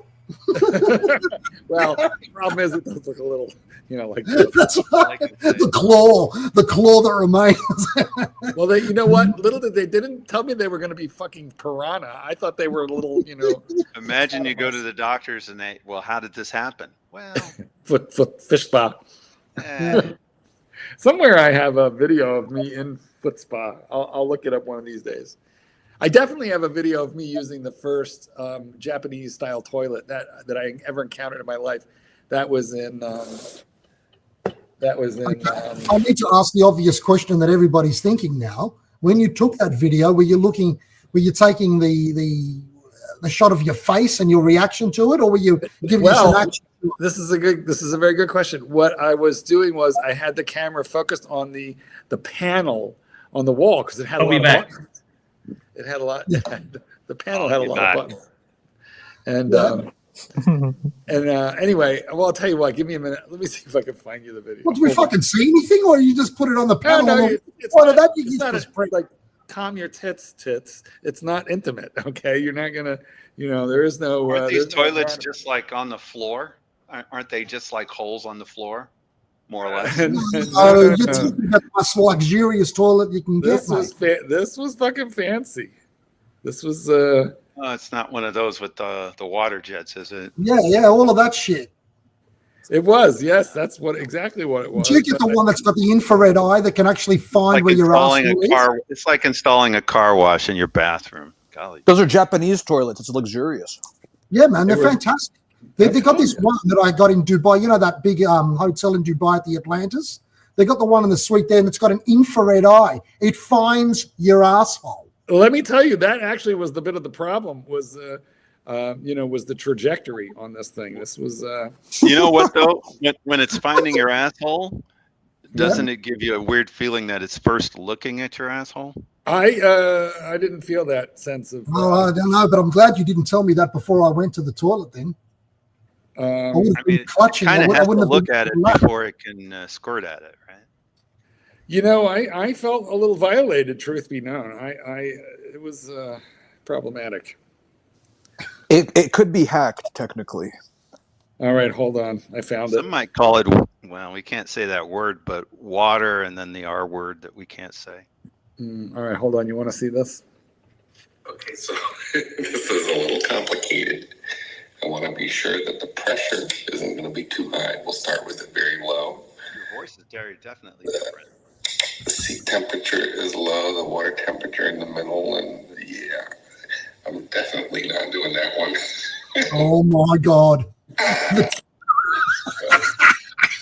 All these pictures. I hear noises, but I don't feel. What happens when you push the button that has a do not? Like, do not do this one. What happens with that one? Yeah, what is the do not button? What is Danger Will Robinson? That's you enjoyed that so much, you sick fuck. I still want to know what that button does. Don't do this one though. Don't push this one. Hey Doc, did you notice how his voice went into sort of like, I've got to reduce the heat. It was flawless. I did not have to change. Listen to the delight in his voice, the dirty bastard. It's still going. A lot of laughing. I'm kind of wiggling around a little bit. It's a very unhealthy delight. Oh my God. It's topped. I think that's probably enough. It's making some noises. Right? Okay. It's making noises. I really don't know what's going to happen. I hit the drop button. It's like, oh my God. There's a dryer also. Okay. I'm gonna compose myself. It's like someone has a blow. You know, I'm not gonna compose myself. hey, hit that button. And it was like someone just started a blow dryer, like 4 inches from my personal areas, straight underneath. Cold. Blowing like toilet hose stuff, but you Oh know, my god. it's yeah. I think I'm gonna go now. Okay, so. Oh my god, that's fucking Let me hilarious. just say, it was a very full cleansing experience, but it was a little horrifying in its own way. I was very afraid of that one button that showed actual penetration. so what's the button do that has the slash through it? Do not do this. What does that one do? Yeah, what the fuck was that one? Was that like some injection I was thing? What- afraid to push it. There was no way.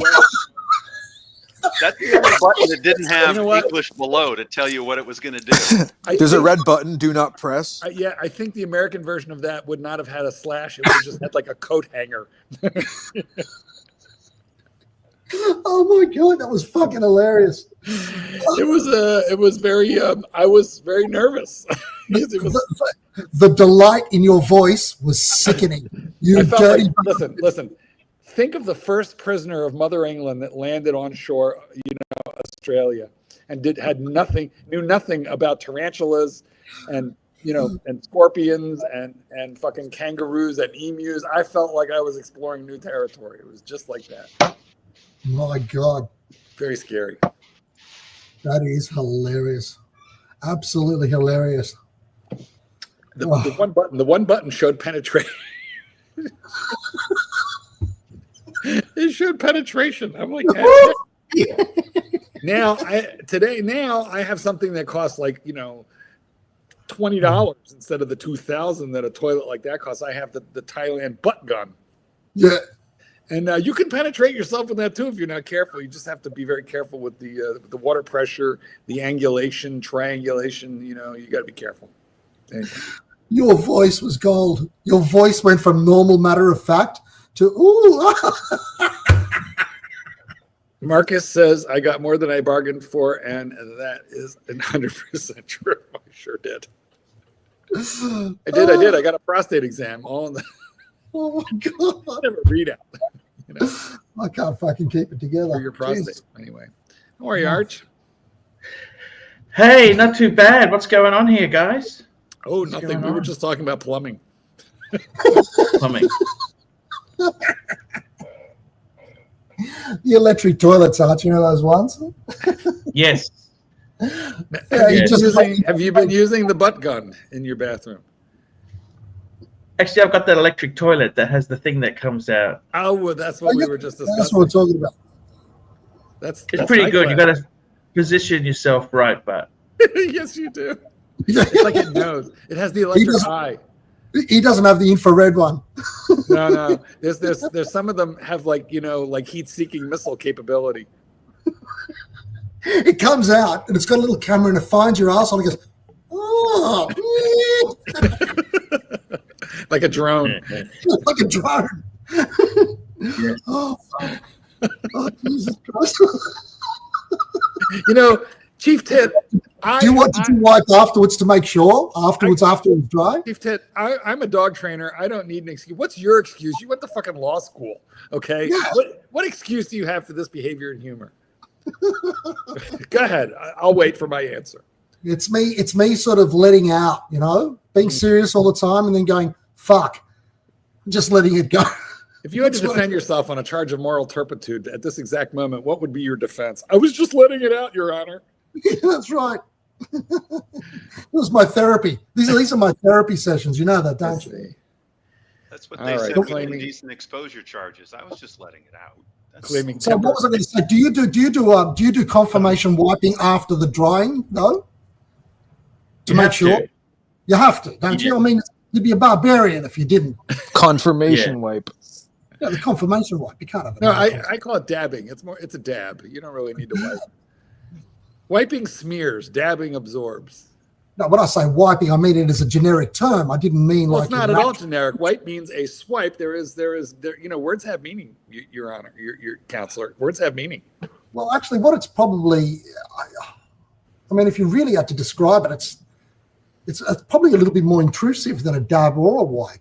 Well, no, I'm referring to the single square of toilet paper so that you can just check for the fullness of the cleansing experience. It's a quick dab with that.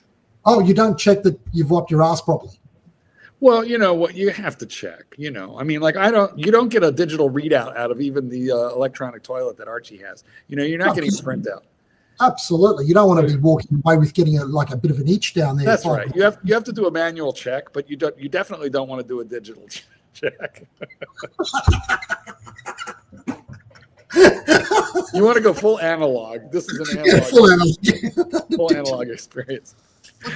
Guys, I would not be talking about this if this man here would take charge of this show. It's your fault, Archie. Hey, thank you. Just having such fun there. It's been a good trip. I'm glad to be coming back.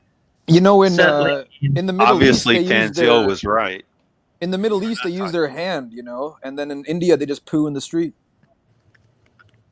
Well, thanks for that, Nick.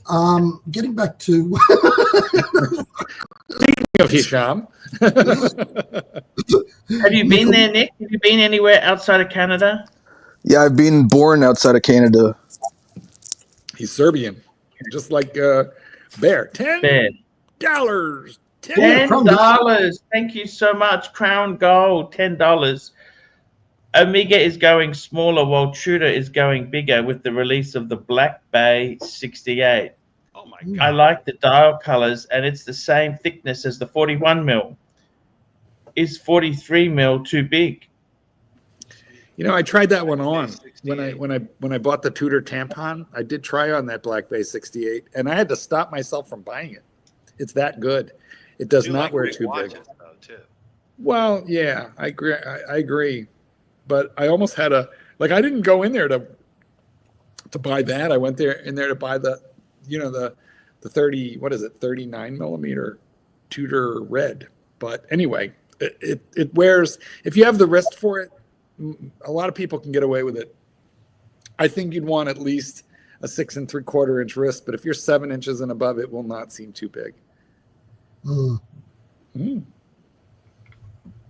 It's strange the sizings. The one thing I will say is that a 40 mil Rolex is bigger than any other brand. I remember I went through that phase where I got that Seiko diver. Seiko. It was kind of a mass 62 tribute. And you gave it to your kid. The funny thing is it felt too small at 40 mil. You know, it just felt too small.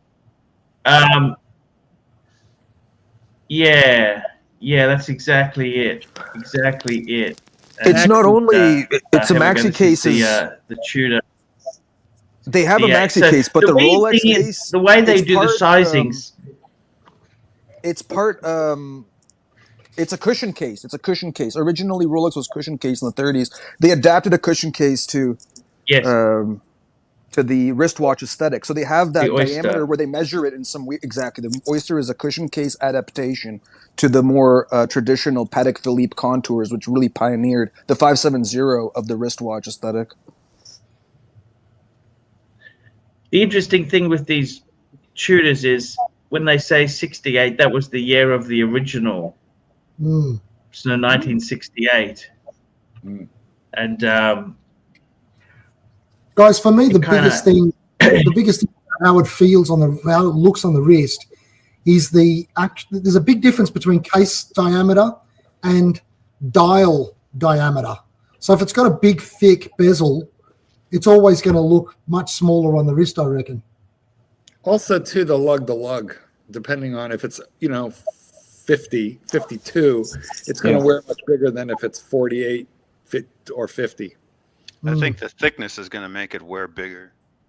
I agree, Doc. And this is a tall-ish watch, but it's but not too much. I don't know. See, this model has a flat wrist, and so do I. So I was able to carry it off nicely. So have you seen the difference between a Black Bay Pro that's 58 rather than Yeah, it's too thick. Everyone says it's too thick.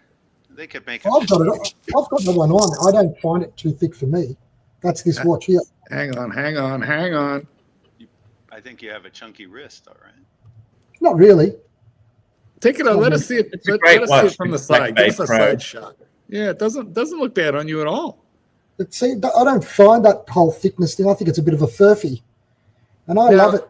Can I ask you a question? Are you wearing a Tudor now just simply because you're, the $20,000 tuition bill per month? Not really. I've got my Rolex as well, which is the same size. What size wrist do you have there, Chief Tit? About 16 and a half. Come on, give it to us in American. That's less than a 7-inch wrist. That's like Tim Masso. It's like chicken legs, like chicken. Yeah, it's not a very big wrist. Look how delicate you are. Look at that. Very delicate, yeah. No, but have you seen the difference between for example, the Tudor Ranger and the Explorer? They're just not the normal Explorer an Explorer, and they seem to have the same sort of diameter case, but the Ranger looks so much bigger because the dial just takes up a lot more. Yeah, I think the 36 millimeter configuration for the Explorer, that's where you really want the applied hour marker Arabic numerals to not look jumbo. It throws it all off if they're too big. Yeah. I'll be honest with you. I really like that 68. Why don't you get it? And then you can use it. You don't have to worry about fucking scratching. I know. I mean, I do. I have a bunch of Tudors. You know the one? Okay, here's a funny story. I have the Tudor Panda chronograph also, which is much bigger than the Daytona. So for me, it wears better because it is bigger, but I never wear that either. Why don't you wear it? Is it too heavy?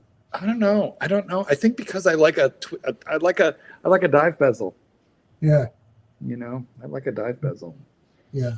I got to tell you, Chief Tit, Mark Goldberg is a huge Breitling fan, which is refreshing. Breitling's a great. I love Breitling myself. I love Breitlings as well. Yeah. Also, it's a problem. I need to stop. I've been looking at those Super Oceans for you, Arch. I think they're such a good buy. Especially, the used ones. They are. They're amazing buy. Yeah. Yeah, second hand, of course. Yeah, they're great. Yes. There really is no American brand to rival Breitling. Hamilton is an American brand. There's no other real. That's the big American brand. That's all American aesthetics, guys. Like Breitling with its football teams and its American fighter planes. Like that's an American brand through and through. I hate that. They're also popular in England. It's very blingy. For a steel watch, they're very blingy. Breitling. But interesting. I didn't know that. Interesting. Paul Hollywood wears Breitling. He's the British judge on the Great British Bake Off. Oh, okay.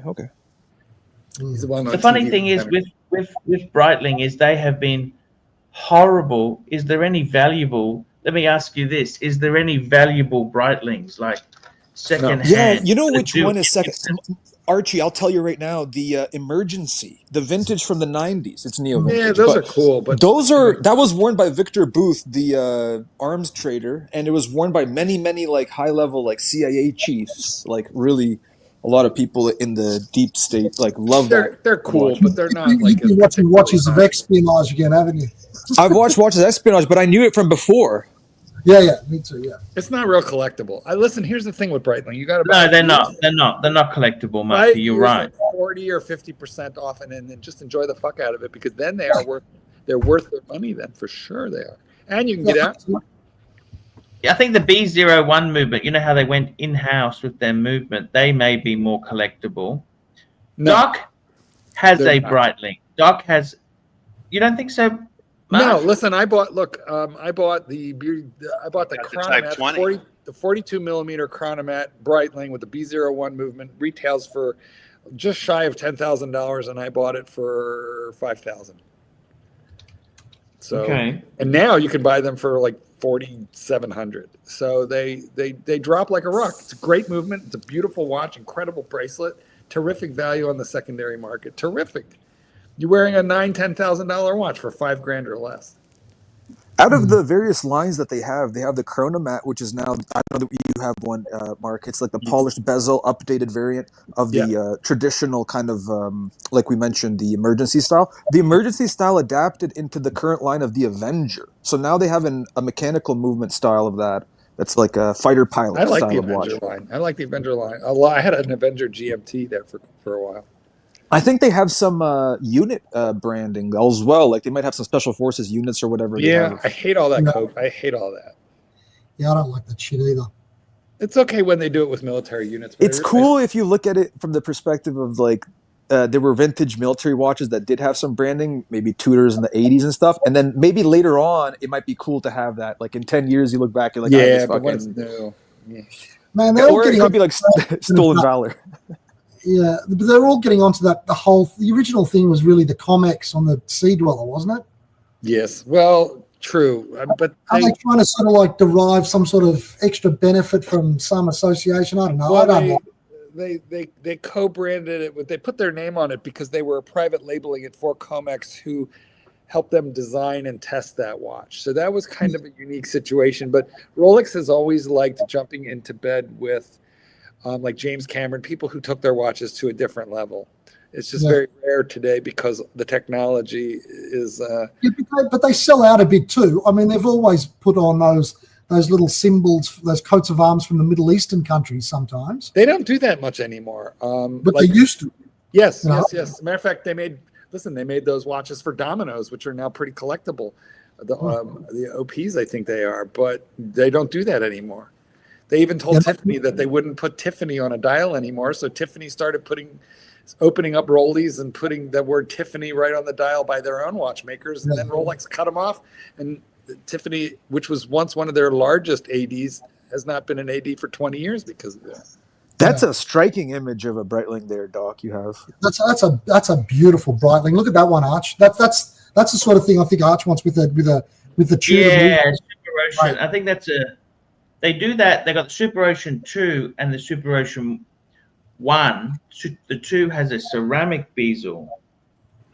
This is his originally his Super Ocean 1 with the aluminum bezel that he was nice enough to sell to me. Now tell us what you when and where do you wear that watch, Doc? I know it has some special powers. Well, I mean, it's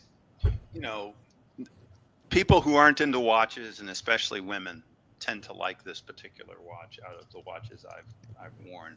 That's your happy hour. That's your happy hour success watch.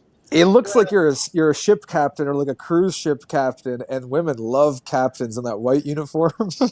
Captain Stupid. Well, that's a good thing. I think that's cool. Or even a pilot for an airliner. It's the same kind of aesthetic. The white uniform, the long, straight pants lines. My father-in-law's got one of these. Got a Breitling. My brother-in-law. All of this from my wife's side of the family. They're Dutch. And they're literally the entire family are in the Merchant Marine. They're all captains. So even her own sister's a captain. The sister's husband's a captain. They've all got these Breitlings. They've all got Breitlings. There you go. Yeah. Is it this line of Breitling, the Navitimer? No. This is a Super Ocean. They've all got Super Oceans. Sorry. I know it's a Super Ocean. I made a mistake. Yeah, I know. So they all have Super Oceans, is what I mean. Super Oceans, yeah. Some of them are heritage. Some of them have got the normal, the modern one with the numerals on it. It's more of a normal dive watch. This is interesting. This is the 42, but then the 38 is technically, I suppose it's said to be a female watch or a woman's watch. Yeah. Hold on a sec. I'll show you a photo. I'll show you. Everybody could have one.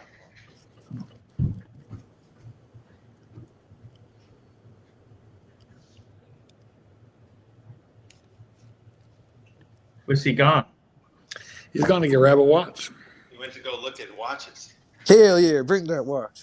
I also have vintage Breitling. So I've got 3 Breitlings. I got the Type 20. I've got the Super Ocean. Yes, bring them out if you have them. And also, Mark, I wanted to ask you, what do you think of the Black Bay 68 now that you've had it for a while? No, I have the 58. Oh, did somebody get the 68 already? Well, we were just talking about the 68. I know, but I thought you had. Never mind. No, I have a 58. I mean, this is a Pelagos. I have a Pelagos. I have a Royale. I have the first Black Bay, which was 41 millimeters, burgundy bezel, smiley face, ETA movement. Mm-hmm. Yeah, and I have one other, and I have the chronograph, all in Tudor. So I like a Tudor. Yeah, I would say to Crown Gold that 43 is not necessarily too big at all. If you have wrists like Mark's there, you can easily wear that. Not even a problem. And it would look fine This as is like not even 42, and it has a big yeah. lug width. How big's that one, Mark? 42. 42, yeah. That's good for you, that size. Yeah. This is the 36. I would say that's small, Mark. I would say that's small on your wrist. No, 42 definitely doesn't look too small. No, I would say that I would even go up to 43. That's it would the look what? Sorry, spectacular. what size it is wouldn't that? look Chief bad. Tit?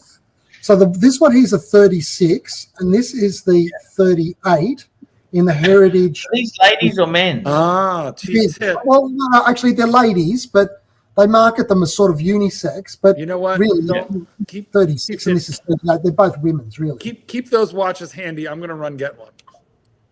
But keep that heritage out. The Heritage. Interesting. Yeah, this is like a deep dive. Did you buy those new Chief Tit? Yeah, well, you know, it's for the wife, Archie. You know, they like to go into a thing and they like the whole process, you know. The Breitling makes a great watch. She loves Breitling, your wife. Yeah, she loves it. Absolutely loves it, yeah. And they're very nice to her in the shop. I mean, that's the thing. They know the game well. Yeah. They're also famous for having some of the most comfortable boutiques. You know, they say FP Journes can be really luxurious and comfortable in a different way than the other maisons, but Breitling is known for its really relaxing, comfortable style. Oh, it's an amazing boutique. It's like a man cave. Yeah, exactly. Yeah. IWC is also very good. IWC has some amazing boutiques as well. That's exactly how you describe it, Archie. Fantastic. A man cave. I love this one here. It's got this heritage green. I'm not sure if I can get a better sort of. Oh, it's gorgeous. Light on it. Do you ever wear them? No. No. These are both hers. You see how that green, sort of like that sunburst green, looks good. And then they got this thing here, and she's got a matching Vespa, which is this color as well. Remember the Breitling booth in Vegas there, Archie? Boy, that was really a nice man cavey kind of boutique there. Big couches. You know what else she's got, Arch? She's got the chrono mat on this. You know the silver one? Yeah. She's got a new one of those as well. So she's got the whole collection in green. Did they give you much of a discount? None. Nothing. But they were nice with this. What they did with this was they gave us also the bracelet. Yeah. With the deployant clasp for free. Yeah. And that's like a $900 sort of item. Yeah.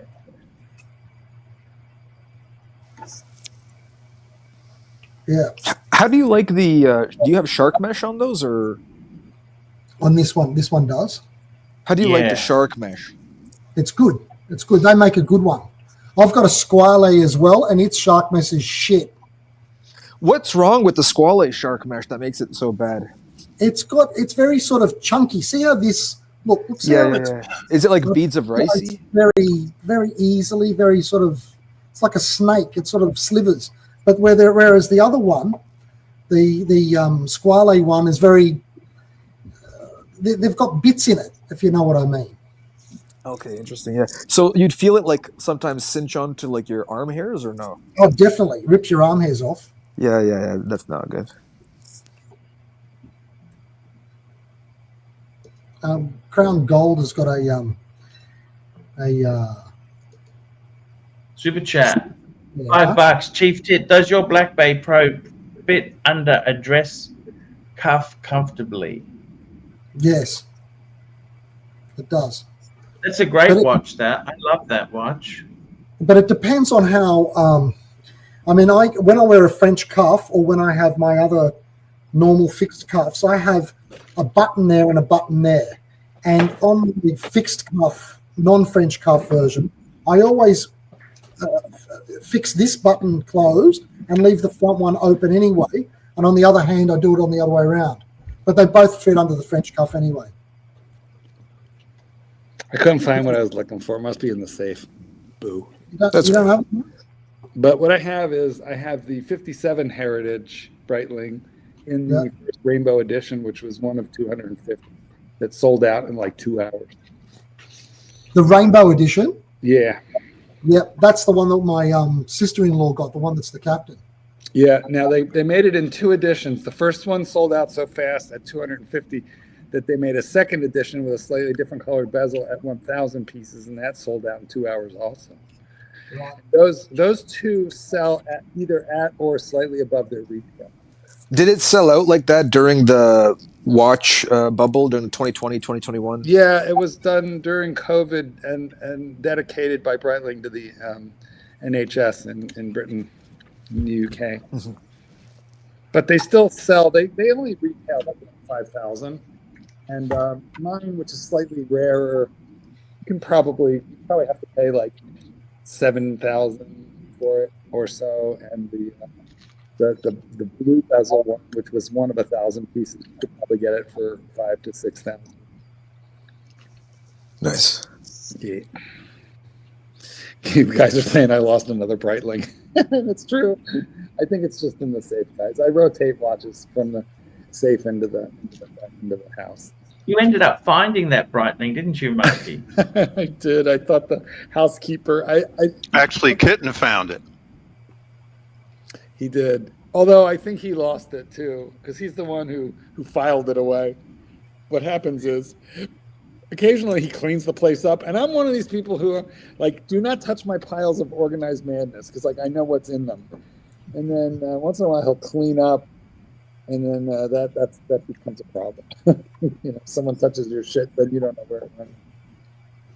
What can I tell you? But it was gone a year and a half, that watch. I was very, very glad to get it back. Very glad. Very true. Almost bought another one. I just posted my all-time favorite current Breitling in the chat, in the private chat. You guys can pull it up. Let's have a peeky poo. You like the Premier. 42 millimeter, 100 meter water resistance, not too thick. Black dial, looks like a huge ass fucking Bucherer chronograph. 42 mils on the wrist. I love those printers. Kid says that's thick. I don't know. It's all right. I like. Listen, the nicest thing I can say about this is I like the pushers. I'm not keen on the numerals with no loom. I was influenced by the chronograph aesthetic of the Patek Philippe annual calendar chronograph. Yeah, I can and see then that. also the Bucherer 42 or 41 millimeter larger chronographs. And like Chopard has similar ones. They got these ones here. The one in the middle here is of that same sort of range, but in the blue. You see that one? Yes. That's quite nice. Yeah, that's gorgeous. That one there. That's nice in real life. Yeah, those are all really good. Even the green one looks fucking really good. Yeah, it does look slick. Breitling has great catalogs as well too. Yeah. Notice a lot of makers now are moving away from catalogs. Catalogs are really difficult to get now. Do you find that? Was that a catalog or was that a book? It's a chronolog, so it's a catalog. It's a catalog. Okay, yeah, okay, got it. Yeah, This is how Rolex does it now too. They made a big show of giving me the current Rolex book at the AD because they don't get that many of them, and they're thick. They're hardcover, just like that. Yeah, so that's technically a book. I would say that's a book as opposed to a current catalog by the brand, because the catalogs will be issued as, that's like a more compendium of the chronographs of the brand, I would say. This is drawing heavily from. Yeah, I used to collect all that stuff. Yeah, Pontiff, you have a shitload of those books and stuff. You gave Hoff your AP books. Yeah, I gave him some stuff. Yeah, Hoff's a great guy. You know what watch I'm actually disappointed with much? You know that the IWC that I showed you, the Jacques Cousteau one with the wood at the back? Yes. I never wear the fucking thing. I never wear it because of that skinny, that thing we talked about, how it goes from a big watch down to a really skinny part. I can't wear it because of that. Yeah. You did a swap with your brother-in-law, didn't you? My cousin, yeah. Yeah. Pontiff, did you ever have that book, Patek Philippe in America, where it talked about their advertisement campaigns in America? I do. I have that. You have that book. Yeah, that stays in my memory as like something that really is impactful, because Patek is such a European brand, but obviously they have a massive influence on the United States. So it's like, It's interesting how they would do that marketing. Yeah, that's a great book. That it's they're quite expensive. Yeah, I wonder what the fuck I'm supposed to do with all these books. I love those kinds of books. No, you're right. You should have a personal library of those Well, I'll types of tell you things. what to do with them, Arch. You tear the pages out and you sign them, autograph them, and you sell each individual page. They're worth more, torn apart than they are as an actual book. Technically, he's right. He's right. Technically, you could do that. Funny you should make a lot of money from that. I reckon what Archie should do is every time he sells a watch privately to someone, he should give a little certificate with it saying this was owned by me, and give a little spiel about what he thought about the watch and all of that type of thing. I would suggest having a book, one of those copies of the book or copies of another book that you want to take those pages out of, and really having a nice page like that given to a person and signed is a nice thing to frame. That's what I'm saying. Frameable. Listen, Chief Tit, to your point, it's not really an Archie thing, and I'm going to tell you why. A lot of times when you're selling a watch, guys will contact you and say, listen, I'm going to make you an offer. It's going to be a lot less than what you're asking for, but I'll give it a really good home. It'll be loved. And Archie made this video saying, I don't care if you fucking love it. I don't need to send it to a good home. It's not a fucking puppy. Once I have the money, I don't care if you hit it with a fucking hammer. That's how he feels about it, but that's not necessarily how the buyer would feel about it. But he also likes to have a good home. He likes to have a good home for it. Watch. Look at these dickheads that go, for example, on the auctions and buy Sylvester Stallone's fucking watch. Like, who gives a shit? It's just a watch, but it was his watch. Okay, hold on. Sylvester Stallone, Archie. Yeah, but Sylvester Stallone knows nothing about watches. Sylvester Stallone, that Archie knows plenty about watches. Sylvester Stallone knows nothing about watches. I'm just saying, Archie doesn't like ideas. It's very good of you to think of things that he should do, but he doesn't like to do things. No, I'm not. He didn't really like ideas. Down his mouth or down his throat. I'm not saying. Let me tell you what. Mark knows me well. You've known me a while, haven't you, Mark? I have. And I've only ever gotten in trouble with you when I gave you ideas. You said, yes, thank you. I fully retract that. I'm not saying anything. Yeah, Archie doesn't like ideas because they smell like work. He doesn't like idea. He's got his thing covered. You can see how that's smart. The intelligent people find ways to not work. Look, I present to you, ladies and gentlemen, your pontiff. Hey. Round of applause. There's the proof. The proof is in the pudding, and the pudding is in the proof. Yeah. Marky, what watch do you like to pair with your new Genesis? It is red on the interior, so I really should wear the red Tudor. I have two burgundy Tudors. One is dial and bezel, and the other is bezel. Yeah. Anyway, a Tudor. And you got another one on the Jubilee too, isn't it? Yes, I bought the Black Bay. The Black Bay 58 is on a Juby, so it's fancy looking. That'd be the one. That'd be the pairing. You buy what you love, don't you, Marky? I do, and fuck these guys who don't. Yeah, exactly. No, you only buy what you don't want to sell. That's my opinion. I get getting Rolexes and Pateks to sell them, and you can be fluid with your finance, but only if you want a larger collection. If you only want just a few watches. Nick, have we inspired you to buy an Omega or a Breitling today? I think Breitling would be a great brand for you on the secondary market, mate. The only like $10,000 Canadian or $15,000 Canadian watch I would even want. All the other ones, I only want a few watches, maybe 4 or 5. So a lot of them are more high end because I've just been influenced by more high end stuff. The only low end watch I really want is that Bathyscaphe, and that's the only Blanc pen I want. All the other ones are Rolex, Patek, Daniel Roth. What do you like about that Bathyscaphe thing? What appeals to you about it? You got to understand how influential it was. I'm going to make a whole fucking video on it. You can watch that, but it's more complicated than it seems. It was extremely influential. It actually changed the way the entire industry worked. You got to understand the history of Daniel Roth in the 90s. It was like a compact. The case was avant-garde. The dial was a little bit avant-garde. It influenced FP Journe. Then in the early 2000s, there were jumbo watches, but they didn't have sparse dials. That was the first dial design where it evoked the kind of ancient Gothic medieval aesthetic sort of thing from like 1200 AD of like a sparse dial, kind of like a cathedral.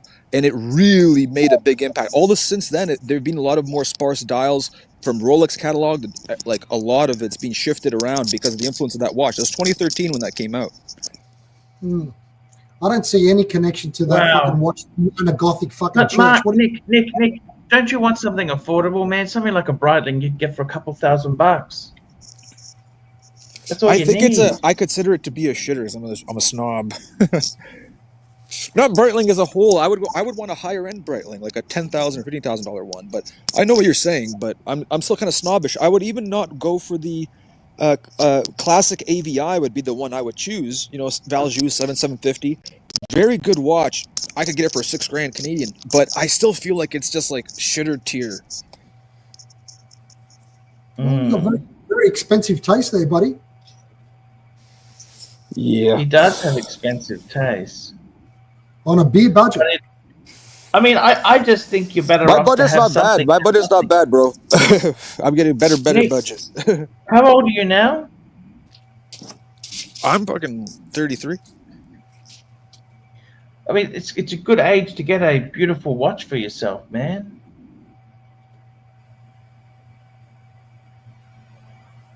What do you think? I think I'm gonna have to start my actual business that I've been planning for so long, and then I want to capitalize, and then see whatever I can get after that. Because I want to see how Dog trainer successful is I can back. make it. Computer played up. Hmm. Well, I'm trying to talk Nick into getting something. What watch do you think Nick should get there, Marky? Tell me. What do you think he should get? Oh, Nick needs to get that Omega GMT that he hates. We got a super chat. One Super up trading, $10. Super sticker. Thank you. One up trading. Nice big one. Very nice. Thank you so Now, what much do you there. think would be a watch for him? Let me ask you, Marky. Yes. If, God forbid, everything was taken away from you, right? Yes. What one watch do you think, from all your experience, would be enough for you? And I don't mean like a gold sub. That's just ridiculous. But what's a good steel watch? You'd say that's enough. This is it. If I was picking one steel that I have already. Oh, anything you'd want. They're just anything. Well, first let me go from what I have. The best steel that I have, the most coveted steel that I have, would be between the Panda and the Pepsi. Yep. Right? I have the Pepsi on Jubilee. Yep. And both of those are very coveted steel watches. But from what I have in steel, honestly, what I would keep would be the Hulk. I think the Hulk gives me more pleasure than, honestly, either of those other two, and I think it's more unique. But, you know, if you're throwing the world, if you're throwing the entire world open in steel, well, I don't know. I haven't worn a Land Dweller yet.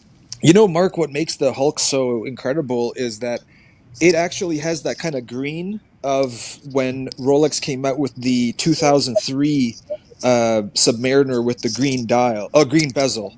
You know, that Submariner in 2003 with the green bezel, that's like the maxi case variant of that. Because as I just mentioned, Rolex shifted into a more sparse dial aesthetic, 41 millimeter case, slightly thinner lugs in the maxi case, and a more sparse dial for spreading out its applied hour markers more. So that watch is more like a mid 2000s homage to that 2003, and that connects you to the 90s, which is like a kind of vintage. That's answering this question, though. Well, I mean, from what I currently have, would have to be the Hulk. From what I don't have, I mean, I got to try on a Land Dweller to see if I find it underwhelming. Because otherwise, then maybe it's, you know, in Rolex. One watch you could only ever have, and it'd be a fucking Land Dweller. Serious? No, probably not. I'm guessing, listen, here's what I think. I'm guessing I'll find it a little underwhelming. You know, I am. So probably the Hulk. I probably have what I would most want. Now, I don't know. There's Patek with their Curated. There's Lange with their Odysseus. But, I'm pretty fond of my Hulk.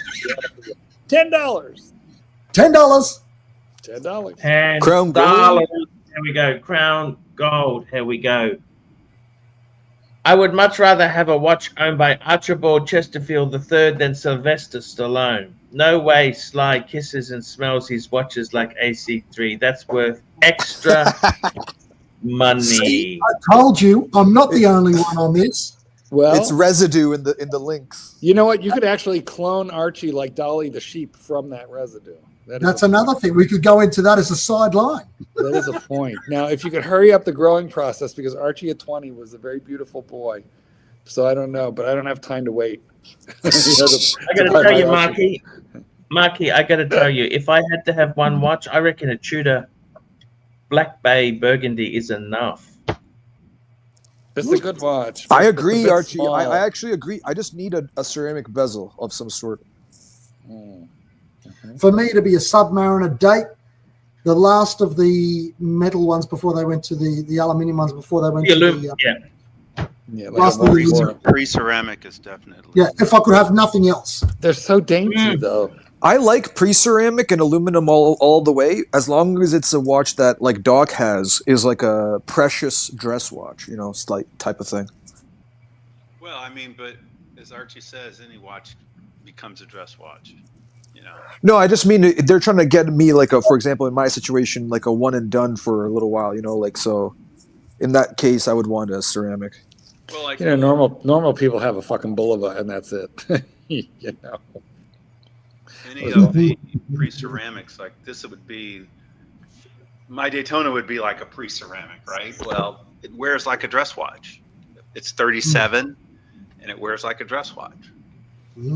Exactly. So, but it's how you wear it. It's how you choose to wear it. It also can wear like a dress watch, to be honest. That's what I mean. It's like how you wear it, though. If you designate it as a dress watch is for occasions where you're like really babying your wrist at like a 5-star restaurant. You're not, going out and doing anything with that. It's a dress watch. A dress watch to me is something that you can wear with a nice suit or even a tux, and it fits in. So if you're forced, in terms of the ruggedness of it, if you're forced to have a one and done, though, it has to be a jack of all trades, right? And so that it has to be rugged. It has to be like a good rugged. That's right. It has to be rugged. You have to be able to cross the line into dressing it up with a suit, and really that Submariner is the only pre-ceramic Submariner is the only one really that does everything. You can either go scuba dive, you can do whatever you want. Especially depending upon if you like this or not, especially if you went two-tone. I obviously love the pre-ceramic Submariner myself. Like I really, really love it. It's very vintagey for me. It feels like the 90s. But if I paid that kind of money, I would literally just want my Bathyscaphe. All the other watches I want are like fucking platinum. I got to tell you something. I really love the no date. The no date sub. I think I don't even want the date. If you're going pre-ceramic, the no date. It's just such a. And I want a whole Arch, I'm agreeing. Whole case, because then you can put a Nate. The thing that pisses me off is Rolex used to be a tool watch. See, it was like the Land Rover. I wouldn't put that's the Land Rover. You could pull it apart. You could do this, and all you needed was a fucking paper clip to take the bracelet off. Remember those days, Marky? Yes, I remember those days, and I remember you losing your spring bars and swearing up and down and trying to do it with a toothpick. And the thing with Rolex is it's one of those brands where it wants you to have the single bracelet that it gives you, and it like beats you over the head if you don't do it. So it's just like a brand thing. You used to be able to choose. You used to be able to choose in the catalog. I know. I'm just saying the culture of them now is very picky. When it comes to that. Some years ago, Rolex decided that they were no longer going to be a tool watch, that they were going to be an upmarket luxury brand, that they were going to vie. No, they were no longer going to be a tool watch. They're going to become a watch for tools. It was the mid 80s, the early to mid 80s. They already started their designs and they released them by the mid to late 80s. And so what they did was they began to compete with on price with an exclusivity really with Patek Philippe. It's half the horology for a similar price. But what they did was they moved Tudor up from a garbage line that was like really not even sold in the United States to be what Rolex was when Rolex was Rolex. You're right, but you know what? There's actually did something a little bit more clever. They didn't compete with Patek Hey, look who we got here. By the way, Rancher, you were in my head when when the pontiff said that he likes a no date Submariner, in my head I heard you saying, Submariner. There is no date. You know, Mark, what they did is Patek capitalized on the dress watch market. Rolex niched in next to them. If you want a high-end watch, you're getting Patek for that tier, Rolex for this tier. They kind of symbiosed in, you know? That's clever. And also they positioned Tudor as an English aesthetic brand. Tudor Rose, you know, very English. What do you have to say about that? To compete with Omega. That's what they're doing, is they're trying to undercut Omega, and they're overcutting Omega with their own mother brand, if you will. You have to wedge your way in. Well, actually, Rolex went from being a tool watch to a watch for tools. Somebody just said that. Somebody beat you to that line. It was the pontiff himself. Correct. Really? Can you believe it? You literally quoted Archie to Archie just now. I have quoted Archie a lot of times. I mean, one of his favorite lines is, "Well, to quote Archie Luxury, it couldn't have happened to a nicer bunch of cunts." I'm Archie Luxury, and what do you fuckers think of that? That's a very Australian thing to say. Couldn't have a nicer bunch of cunts. Yep. Exactly right there, guys. It's nearly time for me to wrap this. What do you mean, baby nearly? up? It's way past time. Wait, we'll wrap it up, guys. Let's get the thank you to all the super chatters. We had Frank V, Mr. GMT's Discount Seiko Shop, Mike the Punching Bag, MT85, Zygo the Frog, Hurritan, Starchy, Luxury, CB, Four Rocks, Crown Gold, One Up Trading, Crown Gold. Guys, thank you so much for coming. I'm flying home tonight. Oh. So I'll be out of here. Probably no stream tomorrow, but the day after we'll be back in Bidness. Have a good trip. Okay, guys. Thank you so much. trip, See you Alex. later, guys. Safe travels. Hi guys, it's Archie Luxury. Guys, I want to talk to you about David SW. David SW. Guys, if you are in America, if you are looking for a Rolex watch of your dreams, in fact, if you're looking for a contemporary modern wristwatch, I strongly advise you to look at David SW. Guys, don't play the dealer games. Don't bring in chocolates or Krispy Kremes for your dealer hoping to get a Rolex at retail. It's futile. Please, guys, save your dignity. Keep some pride. Go to David SW. I would highly recommend David SW.